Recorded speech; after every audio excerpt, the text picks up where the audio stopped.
Hey, what's up? Scott Balkum here with Imagination Creation Films. And you know, it's Friday. It's been a minute since we've last talked. We should probably live stream, you think?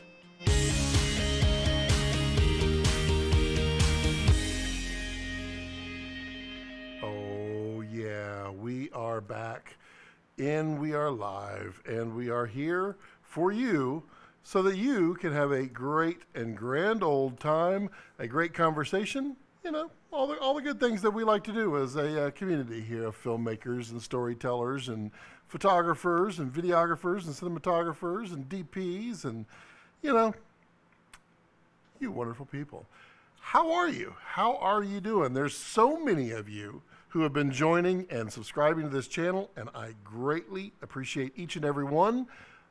And if you haven't had a chance to subscribe to this channel, please take a moment and subscribe right now. Just click subscribe, because we are a growing community of filmmaker storytellers and adventurists and, you know, just all around good people, and we think you'd be a great part of this team. So click that join. Also, the little alert bell next to it, that'll let you know every time I live stream, which is typically every Friday, because that's how I roll. Also, I do have a Patreon if you want to support me that way. I always appreciate my Patreons. Hey, CG, how's it going out there, buddy? Hadn't talked to you in a minute, as they say. Gerald, good to see you out there. How are you? Hey, actually made it on time today. Did you catch my intro? No one ever catches my intro. It's quite funny. I haven't figured out exactly how to make it where that exact moment that everybody's scrolling through, that they see that I'm going to be live streaming it at a time. Because it's funny, Facebook, I'll post it there, and like 8 hours later, people will like and share my live stream. That was 8 hours after the fact. I don't know. The alert bell works pretty good, but you know, Facebook or YouTube is a little fickle about all that stuff too, because it only lets you have so many of those secretly. It only alerts you to a few. CG, how are you, man? How are you doing? Gerald, how are you? You did catch the intro. Sweet, man. So, and it was error-free. I mean, this is turning out to be an amazing day already. Yeah, sorry I wasn't able to live stream last week. I was in Big Bend National Park at about 5,000 feet of elevation with zero cell phone signal. Every once in a while I get signal and I'd quickly send something to the gram. But yeah, not the best environment for live streaming. Gerald says, no notification that you went live on YouTube, but YouTube did email me that you went live straight. It was funny because the moment I clicked live stream, I got an alert on my Chrome. I don't like floating dog hairs. I got an alert on my Chrome right when I pressed the button. I was like, daggum, that's a fast turnaround. Yeah, CG caught the intro too. Cool. That is now 2 people in the world who have caught my intro. I can't tell you how many times I've messed up the intro, and no one ever knows because they don't join until 3 or 4 minutes after the fact. Oh, it's been a good week. Big Bend was it was a bit of an adventure. It was 106 degrees at Big Bend. It kept raining, which was good because I do love storms. Storms allow me to capture that beautiful contrast, because storms in desert is not a common occurrence. So it's really nice that I got to have some of those. One of them was pretty amazing. I had traveled down to my second campsite for the next 2 nights, and it was kind of way down and kind of in the ravine area. And a massive rainstorm hit, including hail. It was windy and cool. It went from 106 to 64 degrees in the desert in the middle of June. It was kind of amazing. But then I traveled 1,000 feet from there, just a quarter of a mile up the road, and it was already 90 degrees. I'm assuming it was just nice and cool because the ice fell out of the sky and cooled us down like a delicious slushy drink. And then by the time I got to my campsite, it was back to 102. So it was no love. Bill Howard, how are you, buddy? Man, you caught it too? Wow. That's so cool. I'm impressed. I'm very impressed. And you know the I'm not going to say the that magical connection that allows me to stream has been fairly solid lately. We did have like 3 or 4 days due to a fiber cut, but yeah, we're cruising, doing pretty good. Oh, Bill, how you doing, Bill? I haven't seen you post hardly at all. I don't see you don't write. You don't. We killed the group. We killed the cinematography group. You know, it was a good run. We tried hard. We we ultimately did not have the time to pull it off. I'm guessing. This is the best thing I can think of with YouTube and day jobs and getting future jobs. It becomes a real hassle, for sure, to be able to pull all that stuff off. But you know, we tried, and we'll probably try again.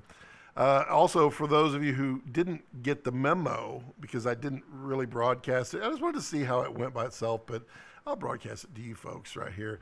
There is a second Scott Balkum channel. The Raw Cuts channel is live, and right now it's just kind of some vlogging, kind of, day-to-day stuff, some of the stuff from my Big Bend trip. There'll be lots of random stuff. It's really interesting because YouTube just changed the rules again. It's a little disappointing. So YouTube just demonetized, obviously the political stuff you've all been hearing about in the news. That's happened, and that's, here nor there. But alcohol, tobacco, and firearms, if your channel is promoting that, you are demonetized. So I've got a friend of mine that does a cigar YouTube, and he's got 120,000 subscribers. Boom, just got cut off like that.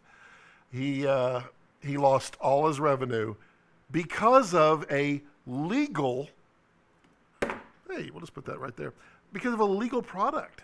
I find that really interesting. Tobacco, alcohol, firearms, they're all legal. They're in every state, they're legal. Whereas, like, for instance, the devil's lettuce, that is not legal in every state. It's illegal in some states, and it's completely illegal by federal, but you can monetize that. That doesn't make any sense. I don't understand the concept. I was going to have some fun because, and I'm only going to show up for a brief second so I don't get demonetized here, but these were delivered to me by a friend, and those are Cuban cigars. They're not. And I was going to do a complete takedown of those live and show what is inside of those really bad cigars that you buy elsewhere. But now I don't know what to do. I don't know if I could do that. I guess I could put it on Raw Cuts, and I'm not monetized on Raw Cuts. I don't even have, I have like 11 subscribers. So maybe I can just put it on there and just never plan on monetizing. I don't know. It's tough. CG says it's like that between Flagstaff and Phoenix. Oh yeah, I believe that. Doing great. Bill says was in St. Louis on a shoot. 94 properties on Sunday earlier this week. How did you shoot 94? How were they all? Was it all one apartment building?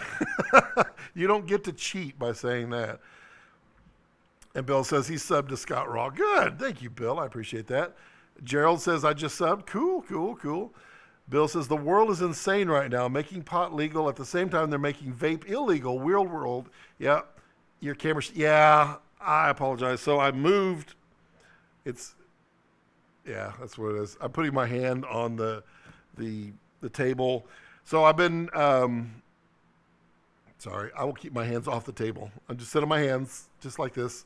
So this table right here is a mobile table, which means I can move it. You know what mobile means, but I can turn it over here, and that's going to be for any of my videos on Raw Cuts. We'll use this background, and then this will be my filmmaking background. And I just rotate it around. The problem is my floor is not level right here. So I've got a C-47 stuck underneath the the wheel, but it's still just enough to do it. And because I have it all built as one, which I wish I could show you, I cannot. But I mean, I've got the whole rigging right up here. You can see the lights are right here, and then there's a camera overhead here, right there, and that is just so I can do all this. But because of that overhead rigging, and this table is not exactly the level at this moment, if I touch it, it's going to wiggle. So I'll stop touching it. You know how animated I get. Let's see here. CG says live comments are always super delayed. They are. I've had issues here with trolls. I don't know if you've had any yet, CG. The trolls come in and they just stir the pot like crazy. So I've delayed my comments a little bit just to kind of take that fun away. Yeah, notice that on Facebook as well. Yeah, I understand. Hey, Tyler, how are you, buddy? Dude, when are we going for pizza? I'm hungry. Oh. Bill says, we need to talk about television-style shows, particularly scripted reality. All right. Do you want to talk about it now, or you want to talk about it in private? Happy to conversate in any way you'd wish. Oh, I put my arms on the table. It's going to wiggle.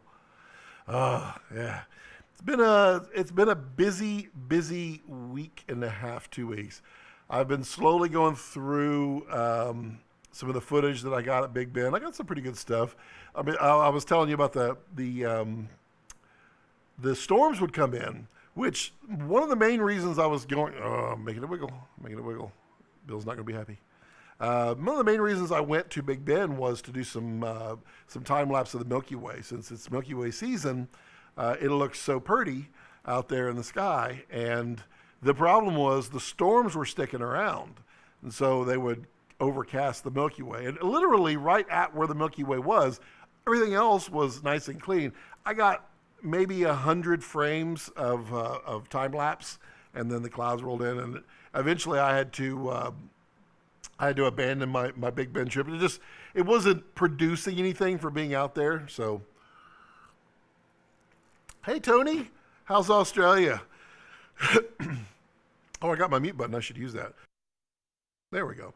And when I cough, you won't have to hear it. Tony, good to see you, buddy. Haven't seen you in a while. Yeah, CG says, yeah, the trolls are horrible. They really are. And I really don't understand how much fun they're getting out of this. I guess I've just never been that person, so maybe I just don't know what fun is. I bet I do.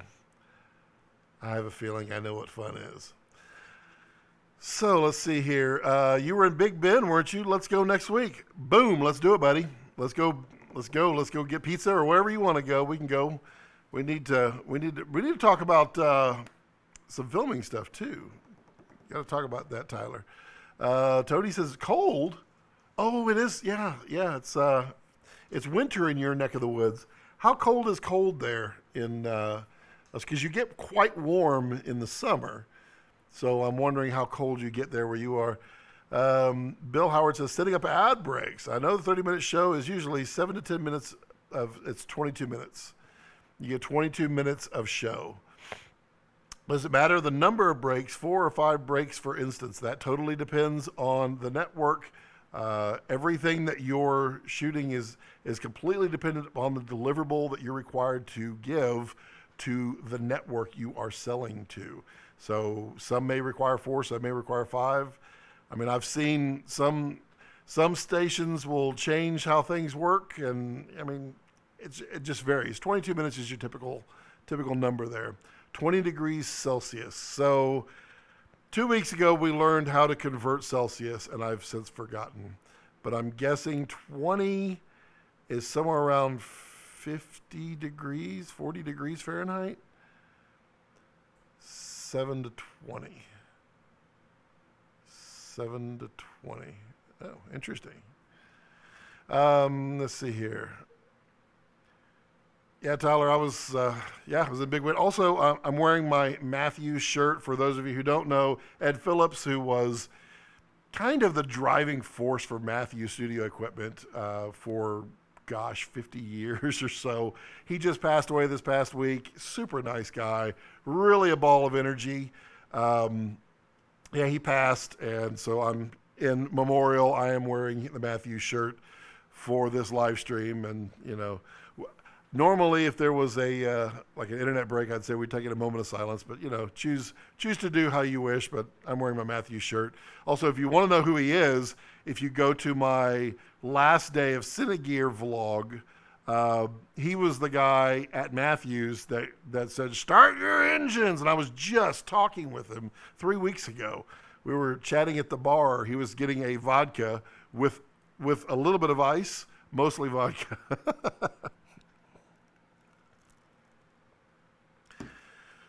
CG says, my red giveaway video is getting a lot of trolls, but over 2,000 views, so I guess it comes with popularity. Yeah, the more you get, I mean, it's the way it is. It's the life of the party. So there we go. Peter VR. Hey, Peter. I don't believe we've said hello before.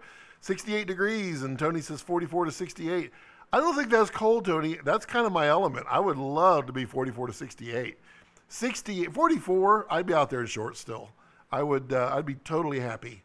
I love shorts and I love cool weather, and I don't get much of that here in Texas, so I'll take what I can get.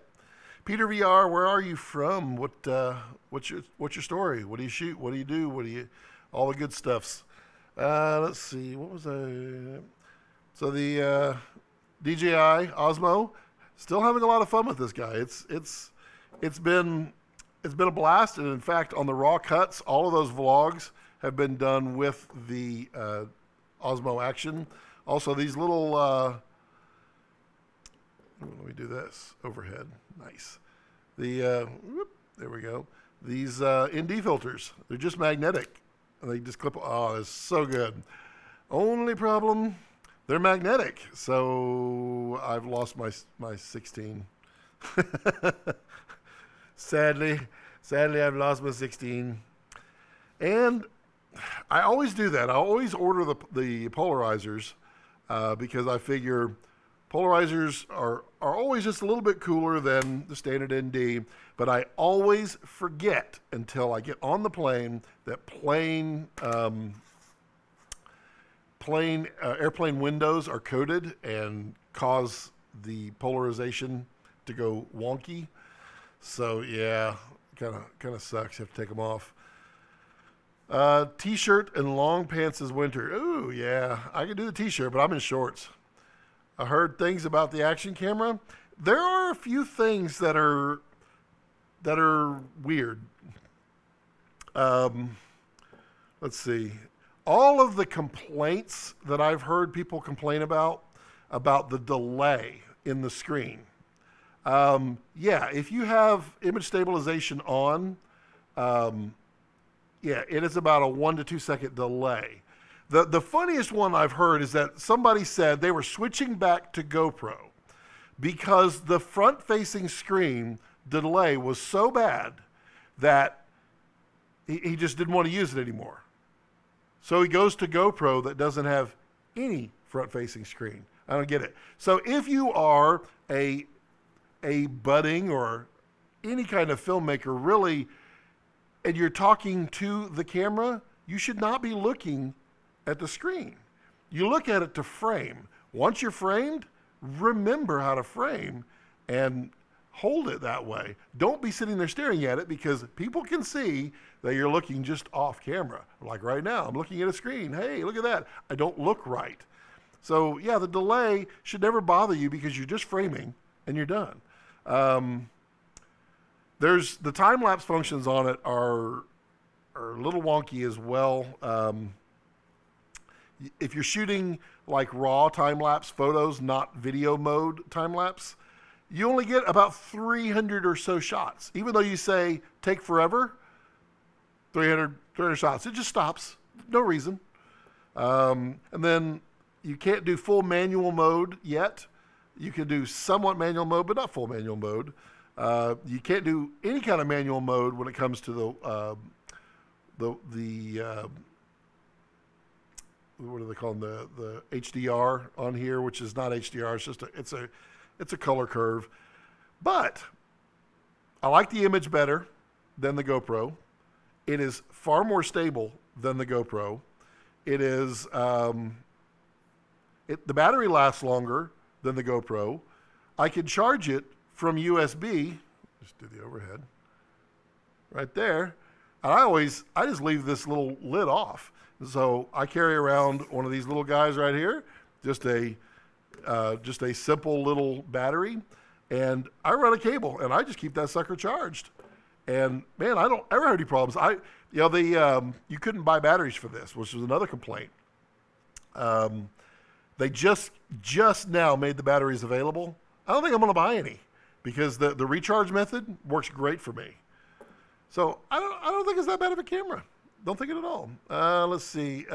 Peter VR says, moved to Bozeman, Montana from San Francisco. People here are short sleeves when it's greater than 30F. Really? Do you know Andrew out there in Bozeman, Montana? You probably know Andrew. Everybody seems to know Andrew. He's a time lapser there in Bozeman, Montana. Make sure everything. Yeah, we're still good. Let's see here. CG heard about the delay. Yeah, the delay. It's got it. If you turn off the image stabilization, it's no delay at all. If you downgrade your firmware, there was before Rocksteady, there was a different image stabilization. Didn't have the delay in it. It was kind of interesting, but it wasn't near as stable as that one. Bill Howard says, that's why Casey wears glasses for his... That's right. Casey wore them because he was always staring at himself. He didn't want to look at the screen, and it's kind of a cop-out. I wear glasses because my eyes hurt when I'm in the sun.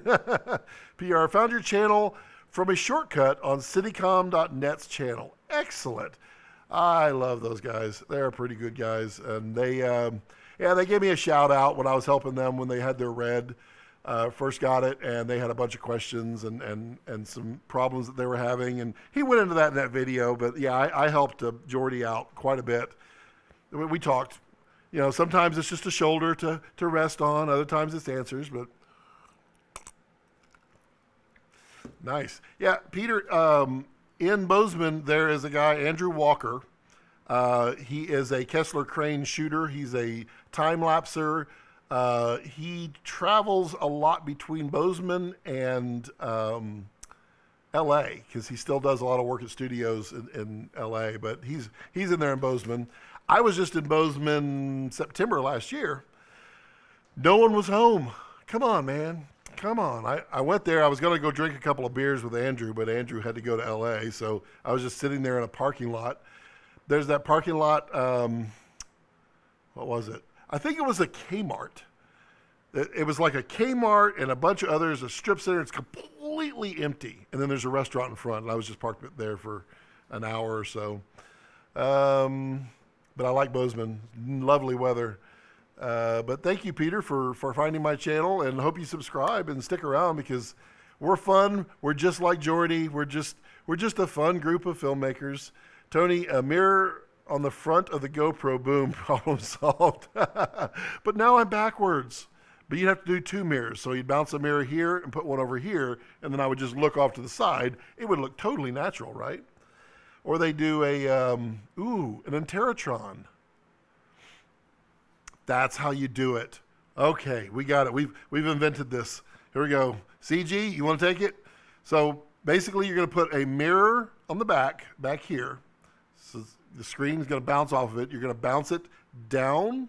You're going to pick up another mirror right here, and it's going to bounce it towards the screen or towards the lens. And then we're going to use mirrored glass or teleprompter glass, which is 30% coated. And we'll put that just at an angle. So it's going to bounce off of there, come straight to you. And now you've solved these handy little portable action cameras with this giant Interatron. You can now see yourself vlogging. It's solved, but it's 3 mirrors. That would cause that would cause everything to be backwards. People wouldn't be able to function. I don't know, Tony. Seems like there's no win. Peter, nope, haven't met Andrea. Okay, let's see. CG, I'm listening. Don't do it, CG. It's a horrible idea. Can you imagine this thing with a blob set of mirrors on there? And it would cost probably,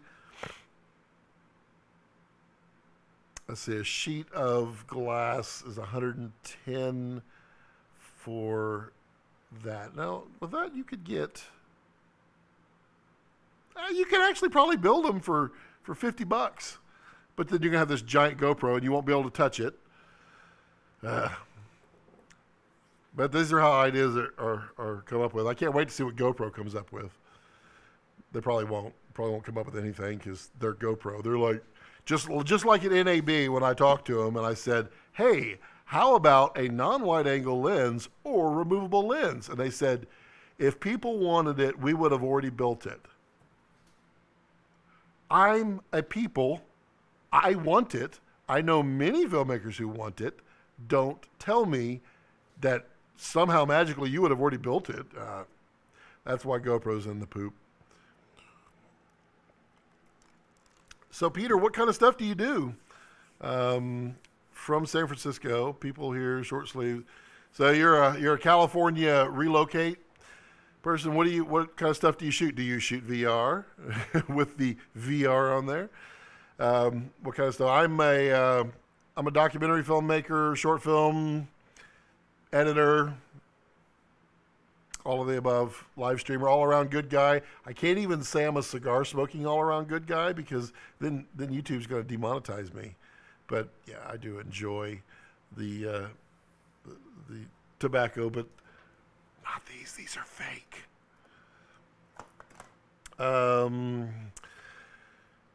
So what projects is everybody working on? We got a nice crowd for a Friday. You know, I can't even enjoy a margarita on my live streams anymore. I mean, all the fun things that I used to do, I just can't do it. I'm going to have to go back to being a geek and like live streaming with my VHS camcorder and anamorphic live streams. We'll figure something out.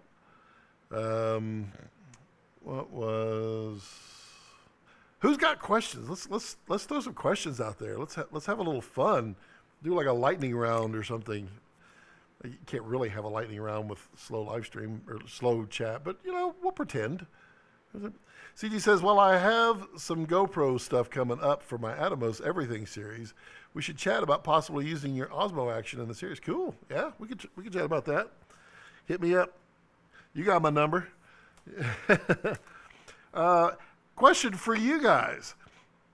So those who've been here long term or short term, or pretty much anybody who watches the videos, have you been enjoying the videos of late? Are you enjoying the regularity of them, the variety of them? I've got other videos coming. I wanted to get a bunch in the can so that I could get some breathing room to do some of these others. My plan is to do like the style that we have right now. We'll do those on like a Monday, and then on Wednesday we'll do more of a technical. However, I might go and switch to the Film Riot original kind of standard. Well, they had 70 or 80, but Ryan used to do like a short skit at the end on Mondays, and then do the breakdown of that on Wednesdays. I'm kind of leaning towards that myself, but you know, I'm also up to what everybody wants. Hey Wesley, how are you? CG says, I have 2 music videos I'm working on also with portable electronic on some other stuff. Nice. CG, we'll have to talk about your music gear stuff at some point. My setup's over there. I'm all Native Instruments right now, Logic Pro, but I'm fixing to switch. Let's see here. Wesley says, good afternoon, Scott. Hope you're well. I am fantastic. Thank you for asking. I hope you're doing well too. Cheers, buddy. Gerald says, put any more thought into the little short film contest we were all discussing last time? Yes, I have, Gerald. I actually spent quite a bit of time in Big Bend thinking about how to do that. And yeah, we're going to do that. We're going to do it on a semi-regular basis. what I want to do, like I mentioned, we kind of set up the rules, and those rules are definitely going to be it. I just haven't announced that. I'm trying to get a couple of designs for some T-shirts for just filmmakers in general. I would love to have everybody wearing, Imagination Creation Film shirts or some kind of cool thing like that, but I'm not so vain. I would rather you wear a shirt that you want to wear. Maybe if I was like multi-bazillion YouTuber and everybody's like, oh my God, you know so-and-so? Maybe then people would want to wear that. But I'd rather you wear a shirt that matches your feelings as well. So more general filmmaking than anything to do with this channel, but we'll all know. Maybe it has a tiny little logo in it. But I want to get a couple of T-shirt designs done so that I can at least give away something while I'm working with some other vendors to get some. And I apologize for my camera shaking. See, Tony says, just podcasting. Got a camera person for YouTube's nice. Yeah, Tony, you're a podcaster doing well. Very, very proud of you, man.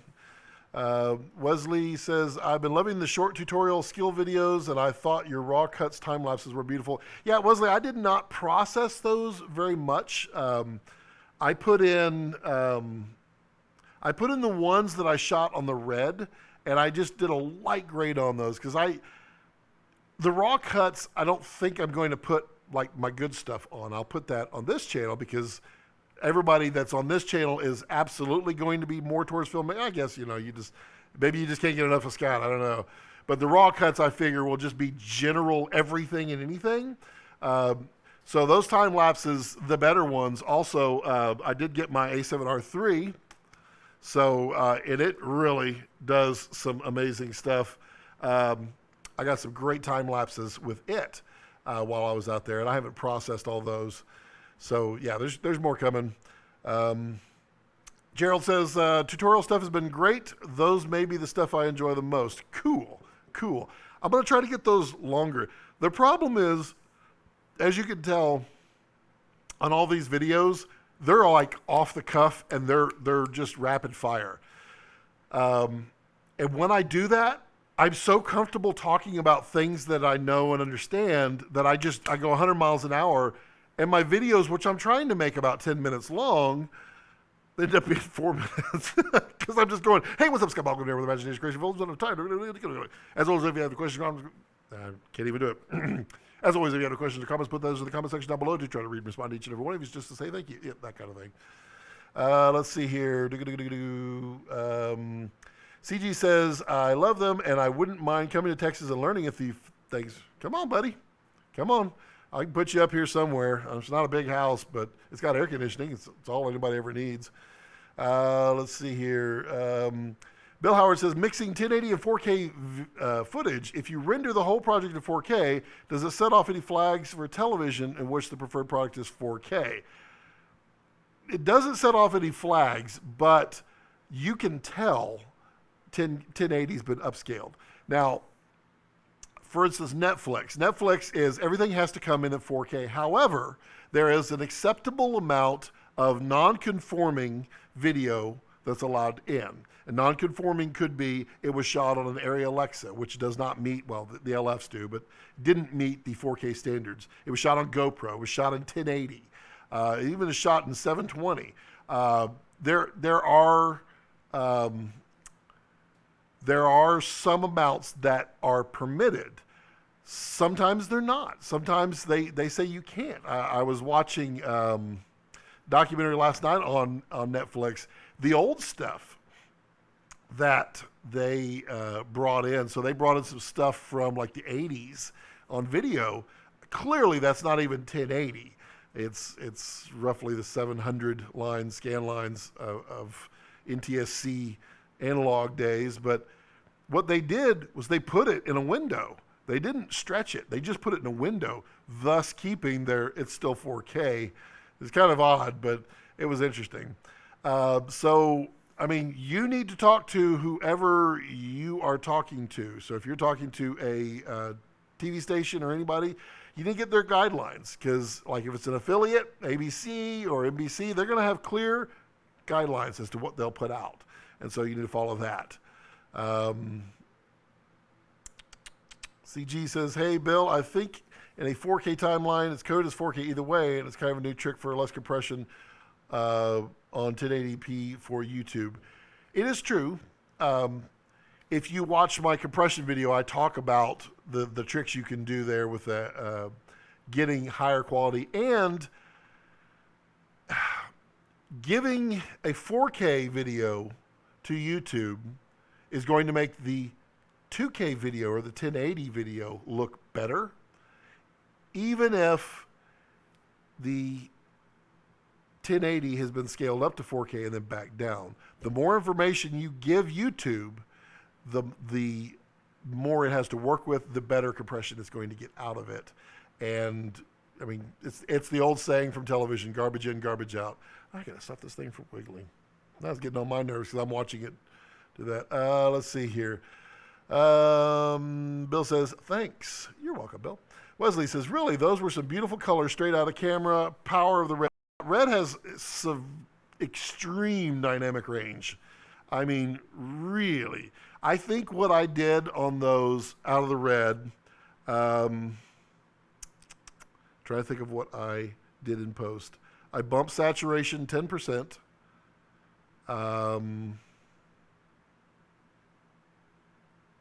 And I put a slight curve on it, on the curves. That's it, a little less curve. I didn't work with it hardly at all. On the, yay, my mute button. On the Sony stuff, I will definitely work with it more, and then I'll go back to the red and pull out stuff as well. Let's see, here's Peter says, I've noticed the same. It's a different codec, much higher quality than what they use for 1080p content. It is. It's VP9. Peter, if you haven't seen that video, go on my channel. Go back about 10 or 15 videos. There's one for the best compression stuff. I actually break down the compression codecs that YouTube uses, and there's a lot of hidden information they won't tell you. And the stuff that they tell you, oh, encoded at 10 megabits, don't do that. Go way higher. And also, the higher quality you can give it, the better off it is. So, yeah, if you're doing stuff where you want it to just really pop, then you're probably needing to encode in ProRes at 4K, 10-bit, 422. Pop that puppy out there, and yeah, it'll look good. Also, on Monday, should be Monday. God, we're having some severe problems with it. It's so weird. We should be releasing another 8K video, and we'll be doing 2. They had all the check boxes for a good video to get some views. And I just released them, and I didn't say a word. I didn't tell anybody about the channel. I didn't tell anybody about the videos. I just put them out there. 0 views. Not 1 view. When a couple of my videos have gotten like 7 views. Oh, we lost connection? Oh, we're back. We're back. Ah, that's the first. Stream keeps dropping. Yay, the stream is back. Okay. I might have to keep my eye over here because I just saw that pop up. That stinks. How many times did it drop? Didn't even notice. So, yeah, I don't know how much you got of that, Tony, but, yeah, none of my videos got any views. Dropping frames. Wesley says, what format do you usually work with when you're using the red? You talk about when editing? I'm always native R3D, always. I never shoot ProRes on it unless the client forces me to, but then I try to educate the client. Wesley said, yep, that's the stream. Nope, gone. Nope, whoops. Yep, oh, no more stream. Stream keeps dropping. Yay, stream is back. Now it's back. Cool, back. No, now that... I'm just catching up on these. A couple. Okay, it dropped twice. You need a big red light when the stream drops. I wonder if that's possible, actually. That would be kind of good. It looks okay now. You tell me. It should be okay. It actually does notify me, but I I was trying not to look over here and try to spend more time with you, and so I was avoiding looking over there. I would say that's probably the internet, the ISP. They've been doing some reboots. I bet you that's what it was. So yeah, Tony, I don't know how much you got of that, Tony, but I couldn't get discovered on my raw cuts until I told people about it. It was really weird. I mean, now my videos out there, I think they've got like 7 views and 8 views. No views. Really weird. Let's see here. Bill says, looks fine. Wesley, looks all right. Quality is low bit rate, but she's working. It should be sending up 1080. What is it sending up?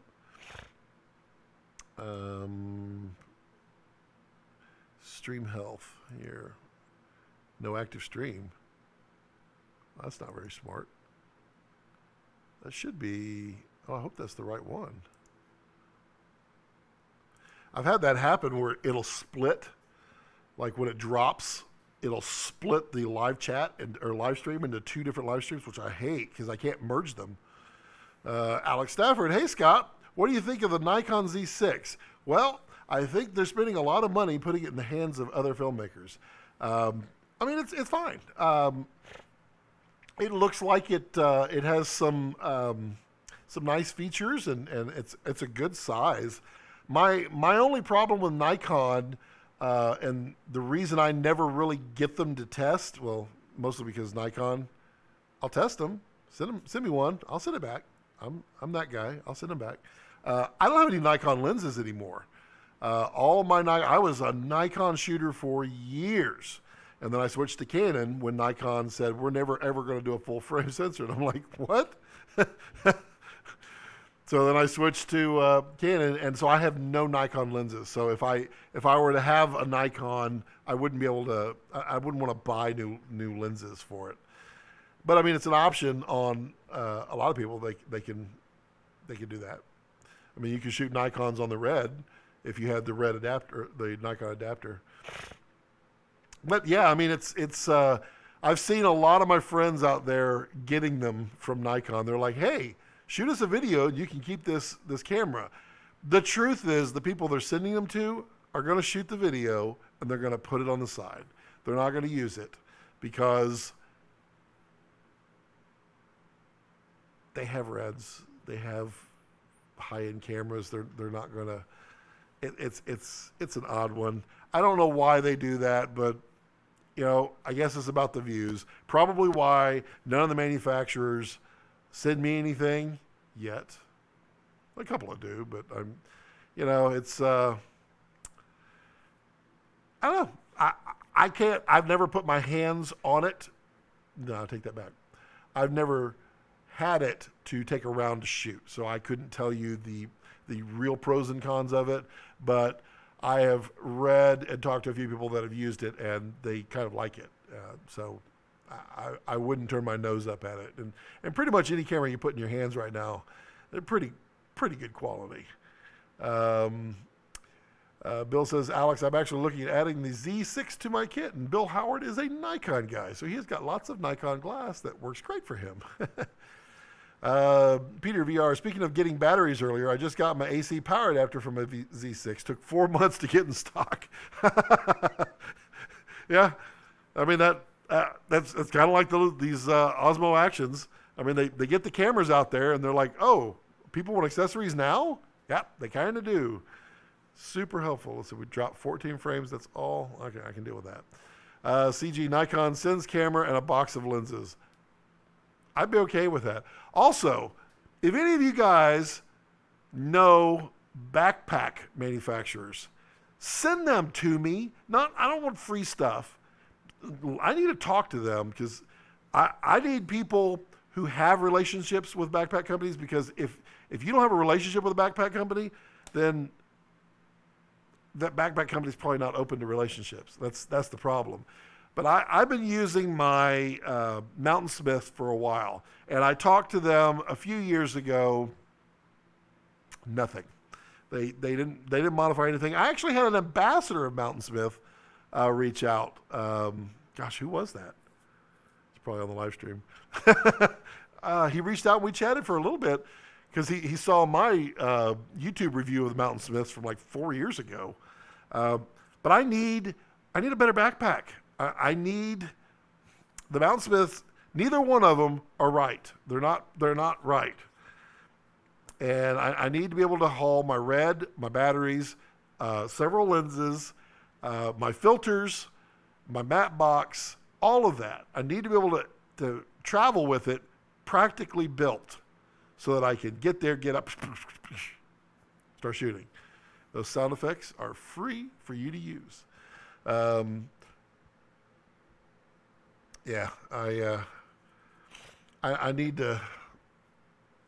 need a new backpack, and I mean there's a stack of them in there that I bought. I bought all my gear. See, Alex, Cinebags, the Cinebags are the doctor's ones, right? I'm trying to remember. I remember looking at Cinebags, and they didn't have anything big enough. I mean, a red camera. Hold on, let me get up and walk away, which is totally rude, but for the magic of wireless video or wireless audio, squeak, that's always a good sound. We'll just take this red off here. Come here. Oh, it's unplugged HDMI. And take it out here. So this is my typical build, which is now on camera, of my red, and yeah, this is not needed for the discussion here. And I'm okay, I'll travel like this. I usually put a piece of foam across here just to protect this, but this is how I want to travel with this red, which it is only 8 inches tall, which means you can get a 9 or a 10 inch backpack that will fit. In fact, let's measure. Look at there, it's exactly 8 inches tall. So it can fit overhead in international stuff. Now, if I'm traveling on a plane, I'm going to tear it down a little bit, but I need to be able to just drop this in, and I'll even flip that back. I just want to drop this in my backpack so that I can reach in, pick it up, take it out, start shooting. That's what I want to do. And there's not a backpack that lets you carry it on, because there's the f-stop bags, which people are apparently really disliking f-stop lately. I guess f-stop did some bad things. I don't know. There's some history or drama there, and people are not loving f-stop lately. There was one, I'm trying to remember the name of it, that actually had a large compartment at the bottom, and I would love to try it out, but yeah, you never know. Alex says they have backpacks as well. I'm looking at the Cinebag CB25B, built by DSLR on a cage like a red, it fits perfectly. Yeah, what I usually find, almost ripped that up, is the depth is not quite enough for a red. When you put the handle, which yeah, you can see it there, it just doesn't. I'm going to look up I can't type. Cinebags CB25, that's the one. Yep. All right. Let's see what that one is. Okay, I've seen this one. But what was the problem with this one? Is it the one that wouldn't let you put a 15-inch laptop in? Trevor, there was one. I have the dimensions of that, and I always look to see if they have it. And the way that they measure them, they'll put like an inch of padding on the top and bottom or something like that. So they only give you like 7 inches inside. I need 8. Let's see, Peak Designs. See, Tyler, Peak Designs also wasn't the 45L. Yeah, Peak Design, I think it's Peak, has, which one has the Adventurer? The Well, you know, Kevin, good to see you, Kevin. Let's measure. So we're here, 14 by 8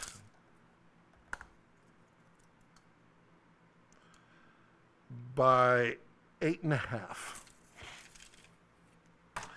14 by 8 by 8.5, and I just want it to drop in. Just let me do it. I don't mind if it sticks out a little bit. It's fine. But, it's such a killer. And then I just need, this is going to be at the bottom, and it's going to be sitting, sideways on my back. I need to be able to put 3 lenses, 3 batteries, and my filter, which is not here, but ND filters, the large ones. I have the 4x5.5s. Somebody had the Adventurer, Tyler. I don't remember which backpack manufacturer it was. The Adventurer there was Adventurer and another one, and the other one looked like it was almost right. Maybe the Tenba Cinelux Backpack 21.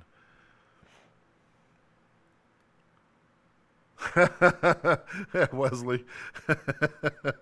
Yeah, I stepped into that one, didn't I? Tenba. Let's see here.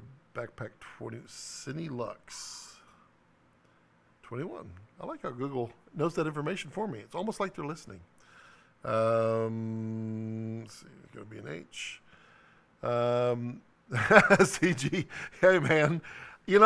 I have to wonder, am I alone? Maybe I'm like the only person in the world who wants this backpack. And maybe that's why. I feel like I'm not, though. I feel like there's other people that would really okay, what is this?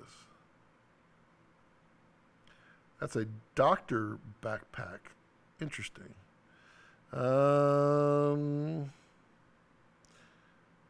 It's close. The problem is they used up the entire backpack to get the camera in a long ways, which you can get your three lenses in there, but no batteries and no filters. Whereas I'll be back.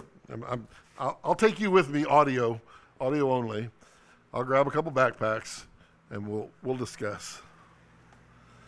Let's see. Here's one.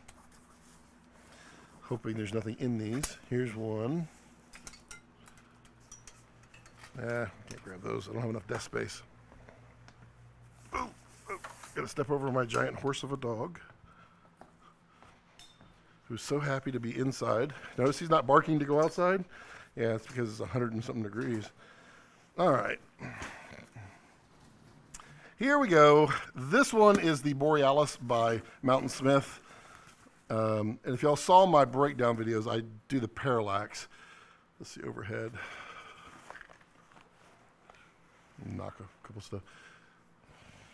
Wow.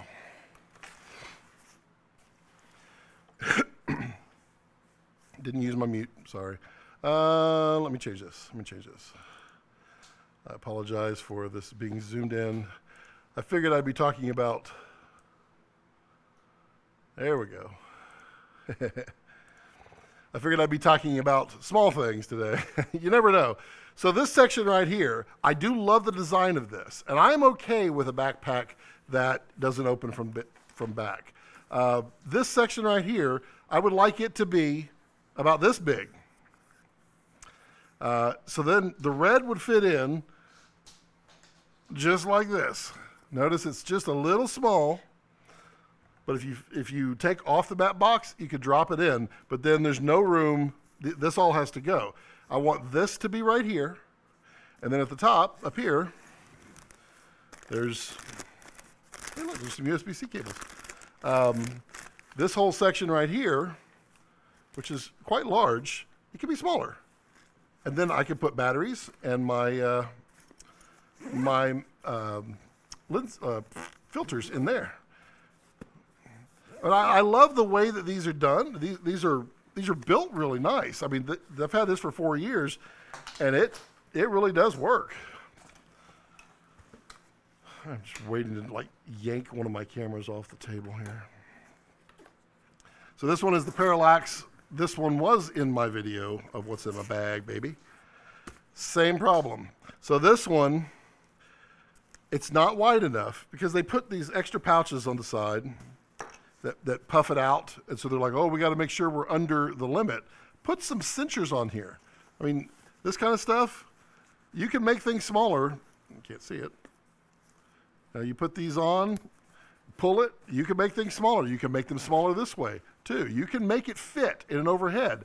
I've never been denied, and I've had stuff packed because I can make it conform. So this one the same way. I don't mind it opening like this. That's fine.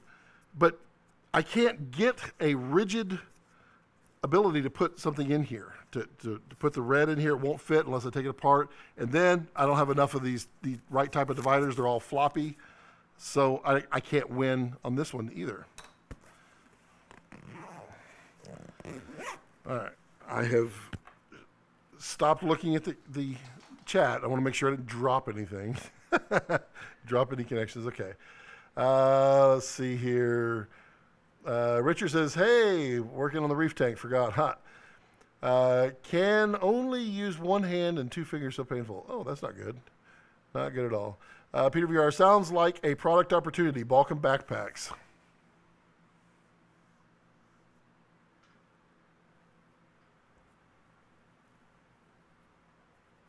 Maybe. I don't know. I will say people put a lot of effort into backpack design. Let's see here. Tyler says, yeah, you may look at those AC bags that would fit your camera. Okay, I will check it out, Tyler. Man, we've got a lot of people in the live stream today. Awesome. Thank you, each and every one of you, for joining. Make sure you subscribe, too. Also, if you haven't introduced yourself, say hello. That's what we're here for, to have a conversation. Wesley says, there's the whole thread of them on the Red User Forum. I'm not going to post the link, but I Googled Red. I think was a third link down. Is that the one that's like from like 6 years ago and just kept on going? I think I looked at that one when I was looking at these. And in fact, like, the Mountsmith doesn't even make the Borealis. I think they don't make that one anymore.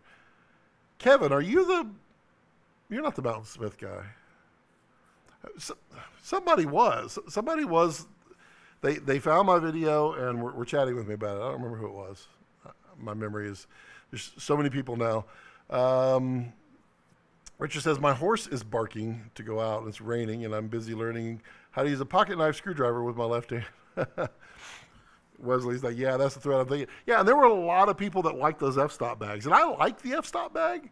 The problem, I think, really with f-stop is f-stop was created at a time when you could check those backpacks and be okay. That time has come and gone. So all of your camera, it's got to be on my possession when I'm traveling on the sky tubes. Kevin, not Mountsmith. Who are you with? You were the one, weren't you? You were with someone else. Maybe that's okay. Fair enough. I'll leave it be. I can't find a camera bag that suits my needs and not a backpack. See, I used to be a total camera bag guy, and the one that I loved the most was Kata, K-A-T-A. They are defunct or got bought out, or they don't hardly make anything anymore. But they were my favorite because it was a shoulder bag, had a big, wide, comfy shoulder, and then the bag would be on the side, and it had a double zipper. You just grab the handle, zip, and it pulls a big flat back. You just reach up, boom, and you're good. And that those were my favorite kind of bags. And then Kata went away. No one has stepped in with that. So then I started going to backpacks, which I like. I like the Mountsmiths. I have 3 think tanks. Think tanks have a completely different problem. The way think tanks work is they use like a hard frame for their backpacks and also for their roller bags. And they want everything to be like hidden behind it. So they take like an inch and a half out of your bag for that frame and like either the slide or the backpack straps, all of that. Because they're trying to make sure that you fit on a plane when it's really up to the person to make sure it fits. I didn't use my mute. The problem with those think tanks is they're 10 inches tall and you get like 6.5 inches inside. It kills me.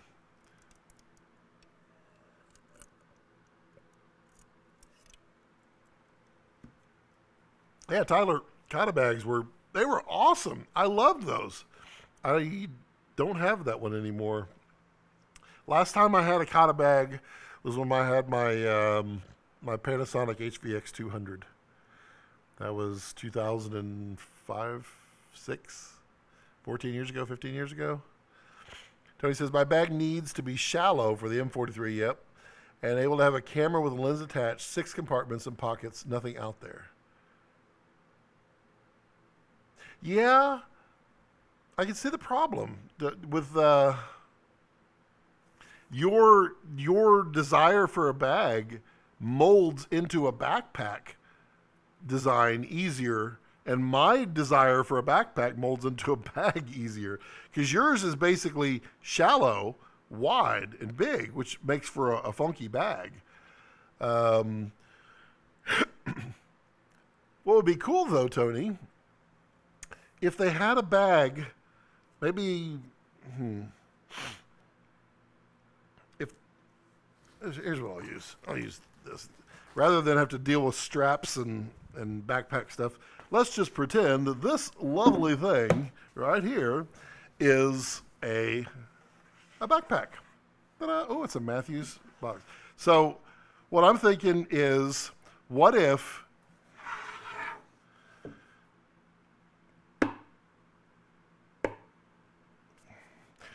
you had a bag that you carried, like this, but instead of it all being flat from the top or you open, you have it divided down the middle, and you could flip to this side, open, and you have all your flat stuff there.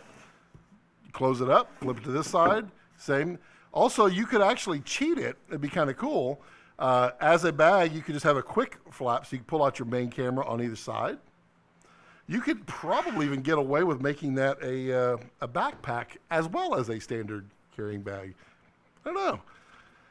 Maybe we all need to just go into business making backpacks and bags. 6 inches wide would do it. That's a long Mystery Ranch local company.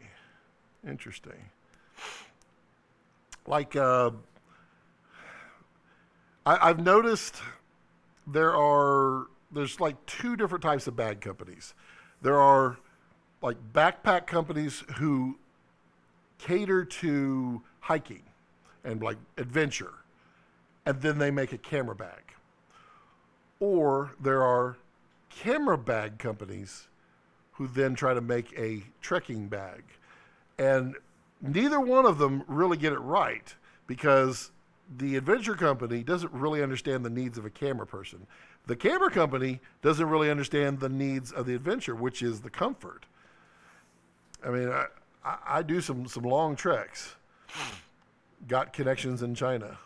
Well, let's see what we can do. Maybe we can make one. Maybe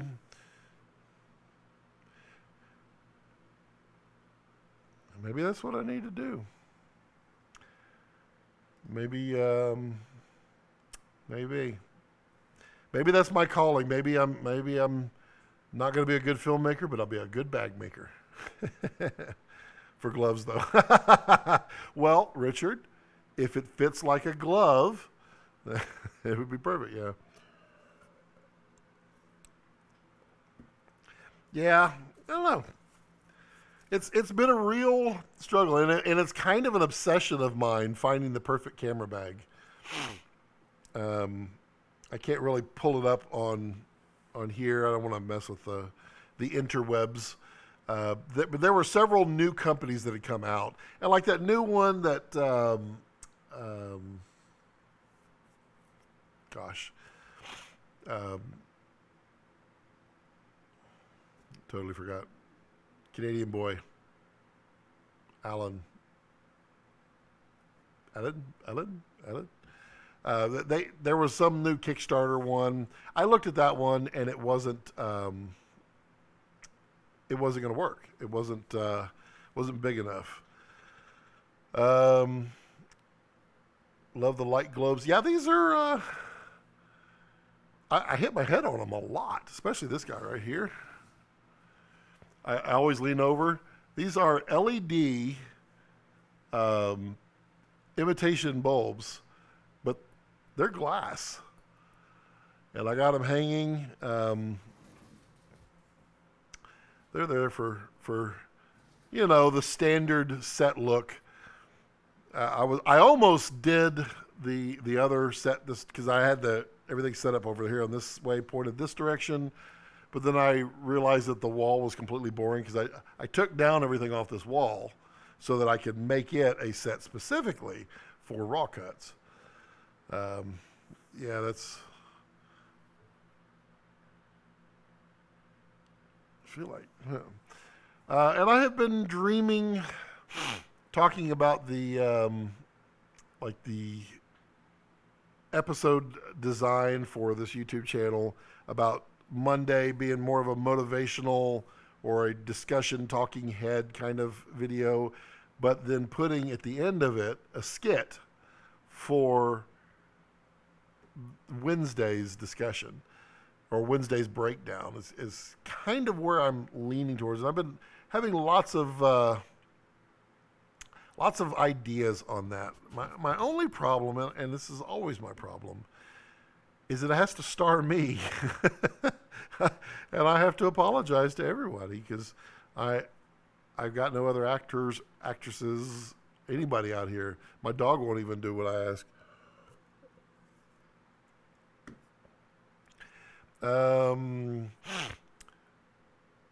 Is a green screen video coming, or did I miss it? How to put it up, light it, edit it. It is actually coming, Tony. Oddly enough, and he's probably in the chat. My buddy of mine was just finishing up my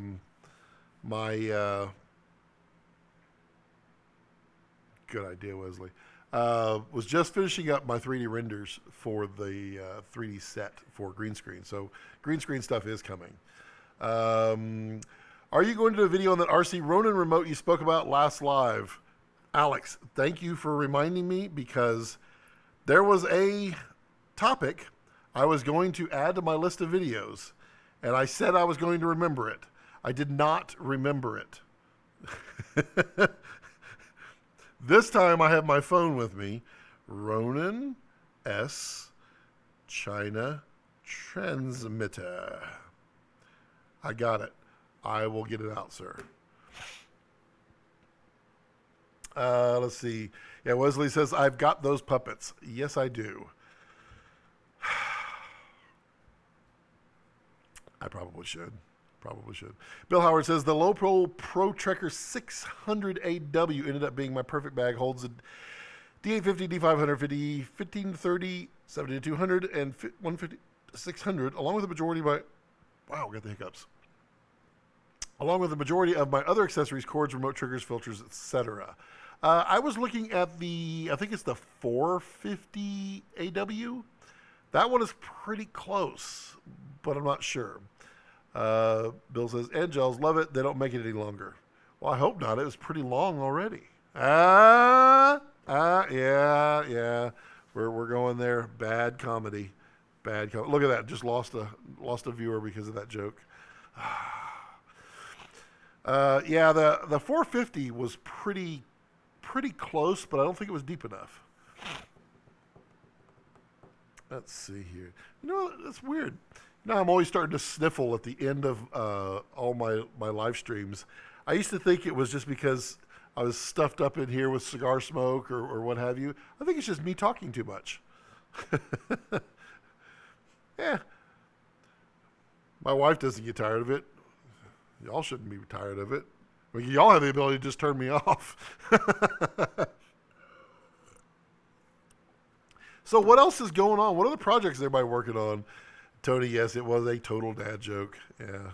Well, I'm a dad, so well, now now I'm technically a grandfather, so I guess, yeah, it's a grandpa joke, which is a dad joke, just really old, I guess.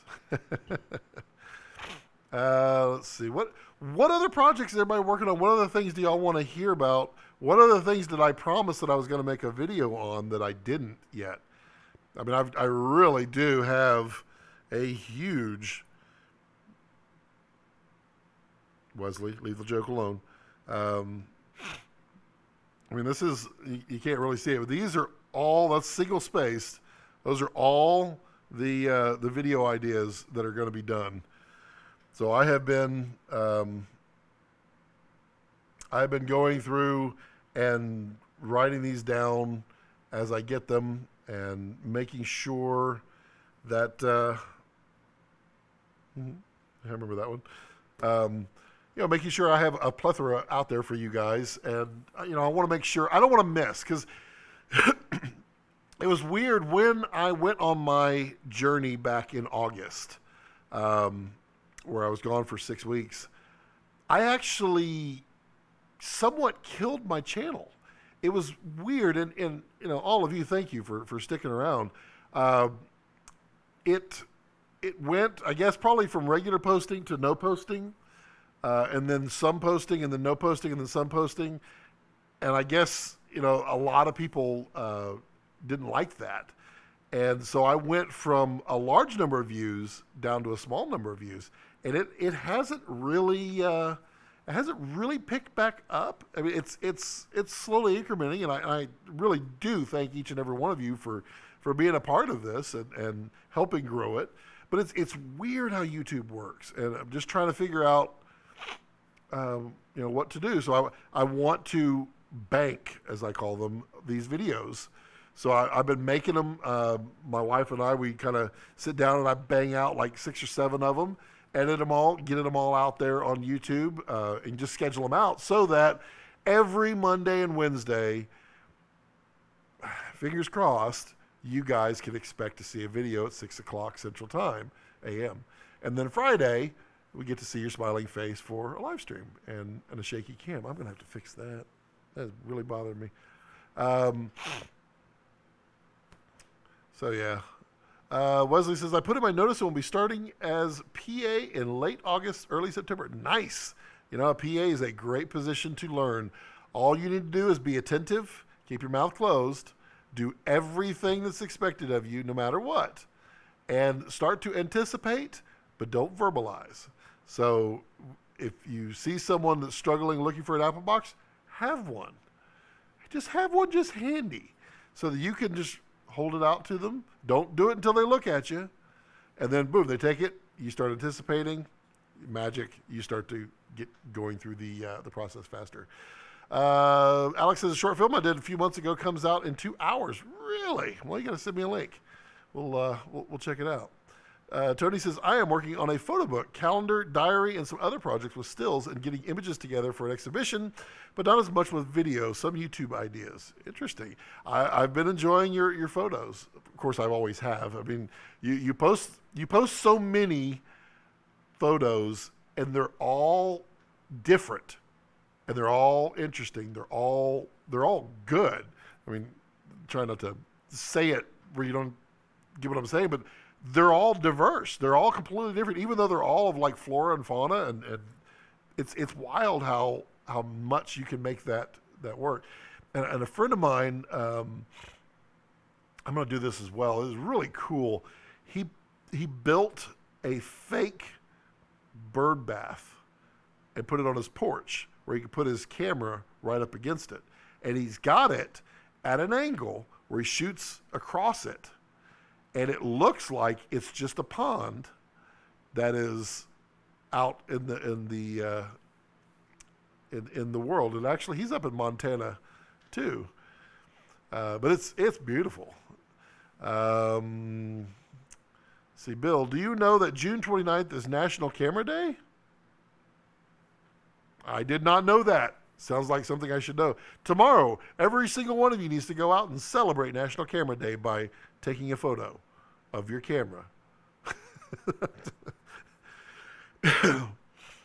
Let's see. Bill says, just subbed Alex so I can see it. I have 2 shorts completed as of now, 1 in other production and 2 other scripted. Nice.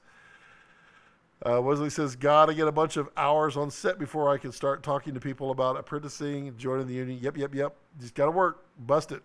Just work your rear end off. You're starting on the bottom. Be okay with that, and you'll get out from the bottom soon enough. Bill, the tips for being a good PA is the same for being a good caddy. Show up, keep up, shut up. Yep. That's pretty spot on. Alex says that Bill Howard. It'll be on my Facebook page. I'll post it on my YouTube next week. Cool.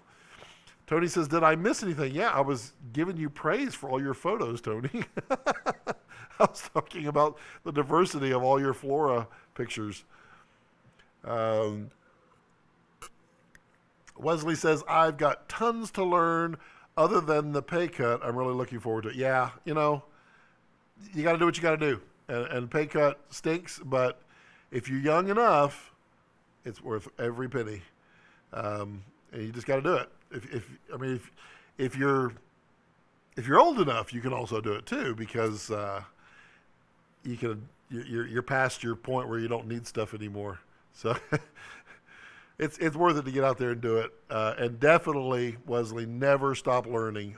Always keep your eyes open, your mouth closed, ears open, and pay attention and pick up on stuff.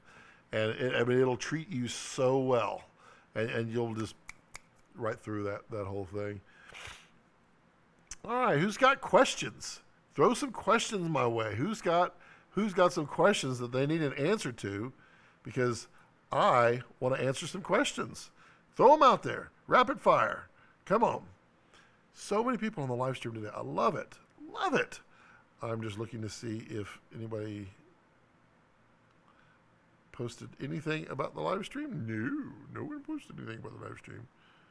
Oh, thanks, Tim Tan. Let's see here. So let's throw some questions out there. It always takes like 30 to 45 seconds to. So far, we only had one little glitch. That's good. I liked it. Was it 2 weeks ago? We had the most successful live stream ever. We didn't have any trolls, and we didn't drop connection. It was. How did a housefly get in here? Let's see. Wesley said, "I'm not a young man, but it should be fine." Yeah, if you're on the other direction, it works out too, because you stop giving up. Obviously, I mean, you decided to take that pay cut. It works out. And we never stop learning. If our eyes are open, we're learning. And the moment you think you've learned it all, you've lost. You've lost the game. Tony Edwards, those are going to be in all the work I am doing. I start back in the studio mid-July. Nice, Tony. Love it. Forward, man, forward. Alex, I believe we're friends on Facebook, so I will check it out. Bill, how long does it take you to edit a 22-minute show? Me? I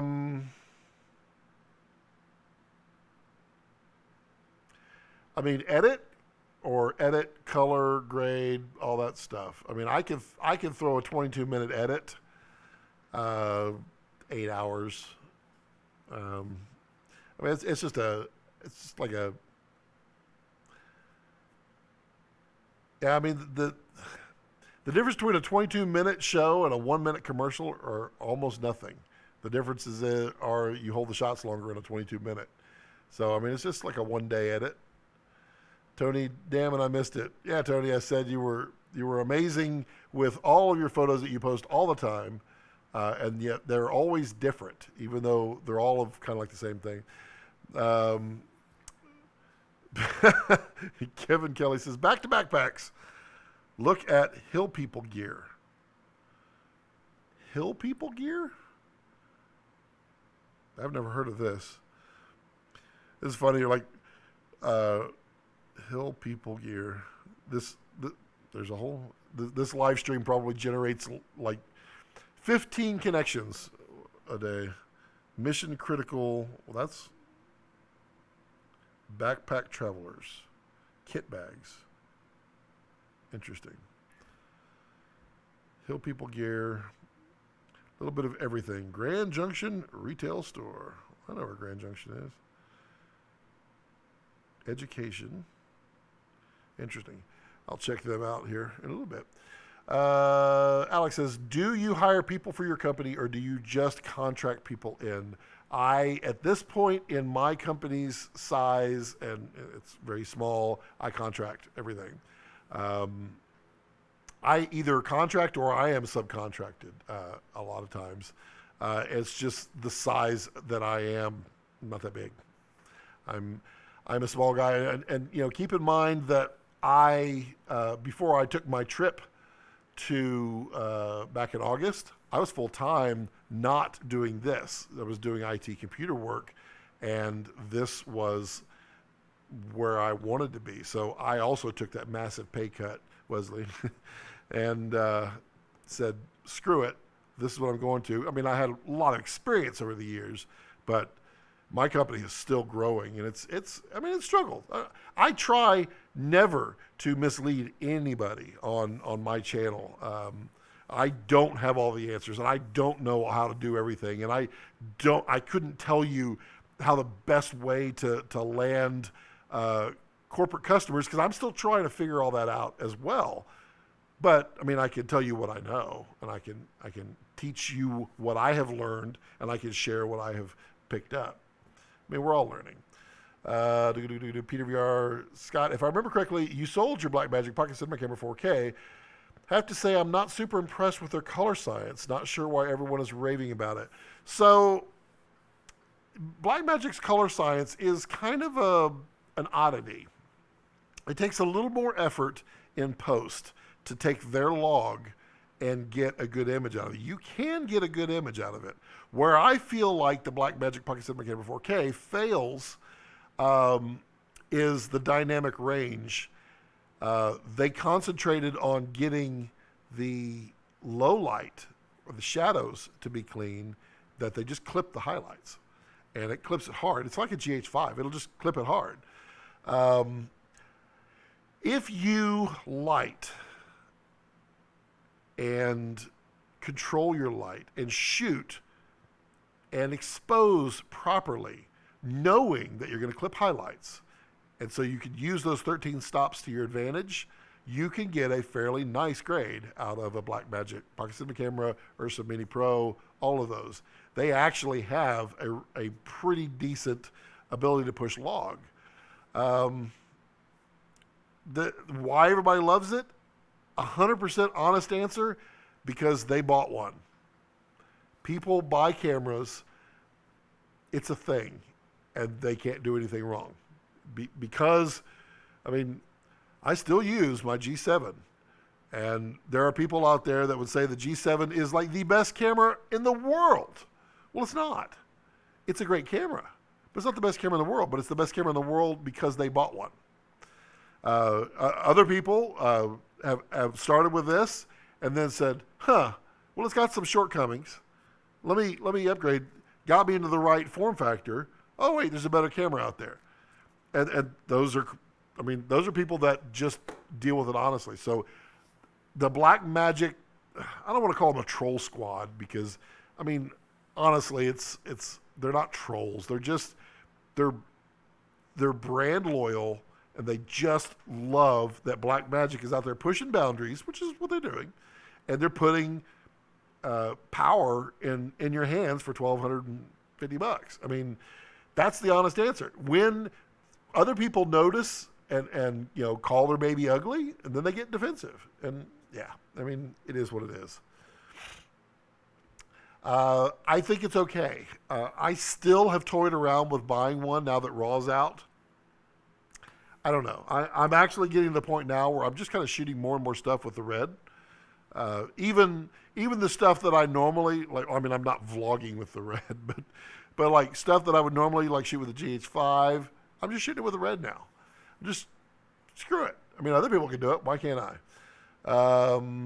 Tony says, did I mention the possible cancer stuff so it has slowed me a tad? No, you didn't mention it. I only caught something on Facebook and I didn't ask because you weren't detailed.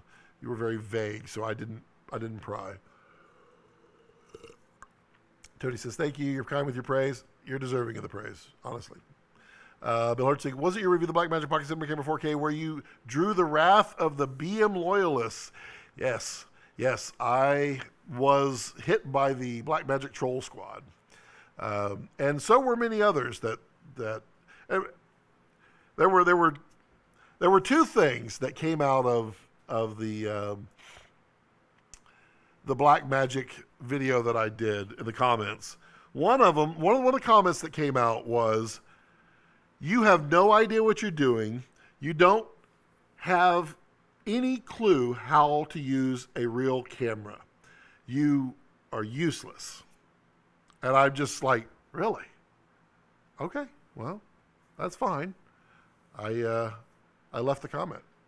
The other comment cracked me up was, if you have a Blackmagic Pocket Cinema Camera 4K, you don't need to control the light. You don't need to bring lights. You can just use available light. Really? Okay. Both of those were kind of interesting. Did you see how I put the red out there? I thought that was funny. I wanted to do a follow-up video just to that one person and say, I have no idea how to use a camera. You're right. I didn't. That's kind of mean. I'm not that way. I thought about it. Let's be honest. I thought about it. Peter VR says, I pretty much have to use a color check passport. Their LUTs don't give me great skin tones. Yeah. When you're working with subjects, human subjects with skin, you expose for the skin. To heck with everything else, you expose for that skin. If you expose for that skin, meaning you keep it around the 40 to 55% IRE, then you'll be able to pull good skin tones out of it. If you do not, if you shoot them over 60 on the Blackmagic, the sheen that comes on the skin, it's going to be nasty. So yes, always use your X-Rite Color Checker Passport video. Sponsored by no one. I bought mine just like everybody else. Tony says, I like the G7 for YouTube, but I'm a poor bloke with a little cash. I understand. I'm kind of poor at the moment as well, but we just keep sludging through. We'll figure it out. Peter VR, much easier to match color with what I see in person with my Nikon Z6 and Atomos than the Blackmagic Pocket Cinema Camera 4K. The other thing I'll say about that, Peter, is a lot of people, and I'm not insinuating that anybody here is or isn't. I'm just saying this as a generalization, that a lot of people feel like they need to shoot in log, and you don't. You shoot with what you need. For instance, if you are going to shoot in a studio and you're going to grade it to make it look exactly like it did in the studio, then don't shoot it in log. Shoot it in the natural or the standard or the film gamma on the Blackmagic. Shoot it how you want it to look. The more you do in camera, the less work you have to do later, and then you don't have to fight to try to get the skin tones out. And so that's my point is, sorry, using my mute button. My point is, don't shoot log if you don't need to shoot log. You shoot log if you need to drastically change it and shape it in such a way that you can't do on set. Or you're going to be stretching the image like really far. Otherwise, shoot it how you can. Shoot it in camera so it looks good. Hey, buddy. You coming over? Come say hi. Come on. You stretching? Oh, you good boy. That's my boy. That's my big horse. He's a big horse. Let's see. Much easier to color match. Yeah. When I shoot on the red, I don't shoot in log. I mean, it is. I mean, red is raw, so you're not baking in anything. So is the black magic for shooting in raw. But I monitor with a LUT.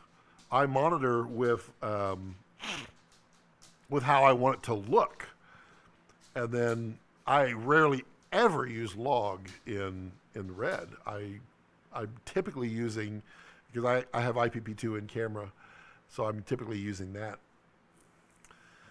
All right, who's got questions? Come on, throw them out, throw them out, throw them out.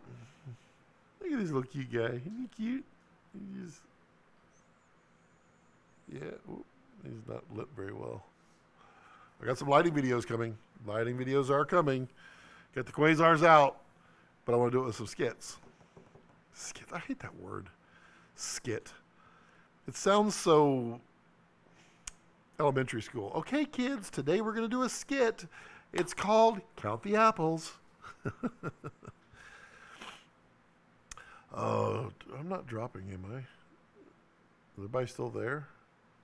Not one question's come through, not one comment. Says I'm live. Says there's a lot of people watching, which I like. Says, yeah, there's that. Well, I mean, if Bill says, ha, Patches, my cat, I adopted from Scott's family, that's true. Heard Rex's jingle over the TV speakers and woke up. Is now alert. That's funny. So yeah, Patches, Bill's cat came from my cat. See, when a mommy and daddy cat love each other. So yeah, we got that. So CG says, did you see the lights Filmride is using? Yes, I did. However, I have these guys. And these are far more powerful and just a little bit more money than the ones that Filmride is using. So Ryan, they have the Came TV lights, which I did see them a while back. Their controller is awesome. The Quasar does not have a controller. Let me get my... Hold on, CG. I'll give you a live demo here. The controller that they have a wireless DMX for the Came TV ones, and they are pretty spectacular. Where are my power adapters? That's not good. You know, you work hard, that's not good at all. Right now, people are tuning in live to my live stream, and they're like, there's no person there. Who's talking and why? Ooh, that is really concerning, actually.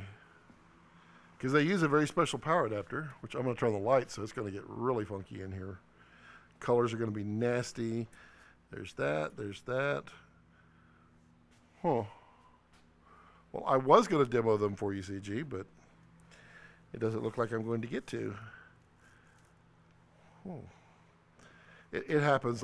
My wife, bless her heart, she comes and helps me clean up my studio all the time, but she doesn't put things where I put things. And she'll probably say, uh-huh, which is the appropriate answer for her to say. I don't see, well, darn, I wonder where they are. Because it uses that bullet connector. That one. Whew. Let's see here. Yeah, these are RGB and they're super, super bright. Are you going to do any videos for basic YouTubers? Yeah, Tony, actually I am. You going to come to Australia anytime soon? I would love to come to Australia and say hello. I have so many friends over there. Alex, I am waiting for Scott to send tickets for me to go to Texas. Well, let's see. What do you want to know? CG, I've made a mess of the set. What did I hit? Oh, it's these lights. Okay. I am really. All right. Give me just a minute, because I'm on a mission. My poor dog. He's like, "Are you coming to pet me?" Nope. I just need to find these light. Wait, what's this? Nope. I mean, I have two of them. My wife will come in and go, "They're right here," and then I'll say some things that don't make me feel good, and then she'll just tap her foot at me and point to that they're still standing there, exactly where she put them last time. And wow, I really don't see these. They have to be. I mean, why wouldn't they be there? I have all my lights on a rack. Not over there. That's dimmable, not it.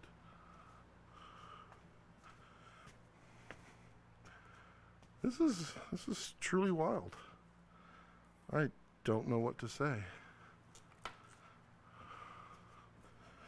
Really, there's a. This is no. I keep seeing outlets everywhere. Wow. This is a complete and total fail. Especially because I was just going to be making a video using these. Huh.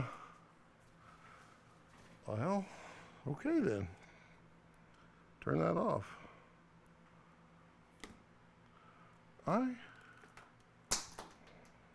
Yeah. I have no idea. Yeah, these are RGB.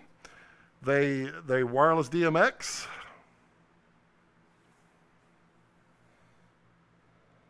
This is gonna bug me. It's gonna bug me like crazy.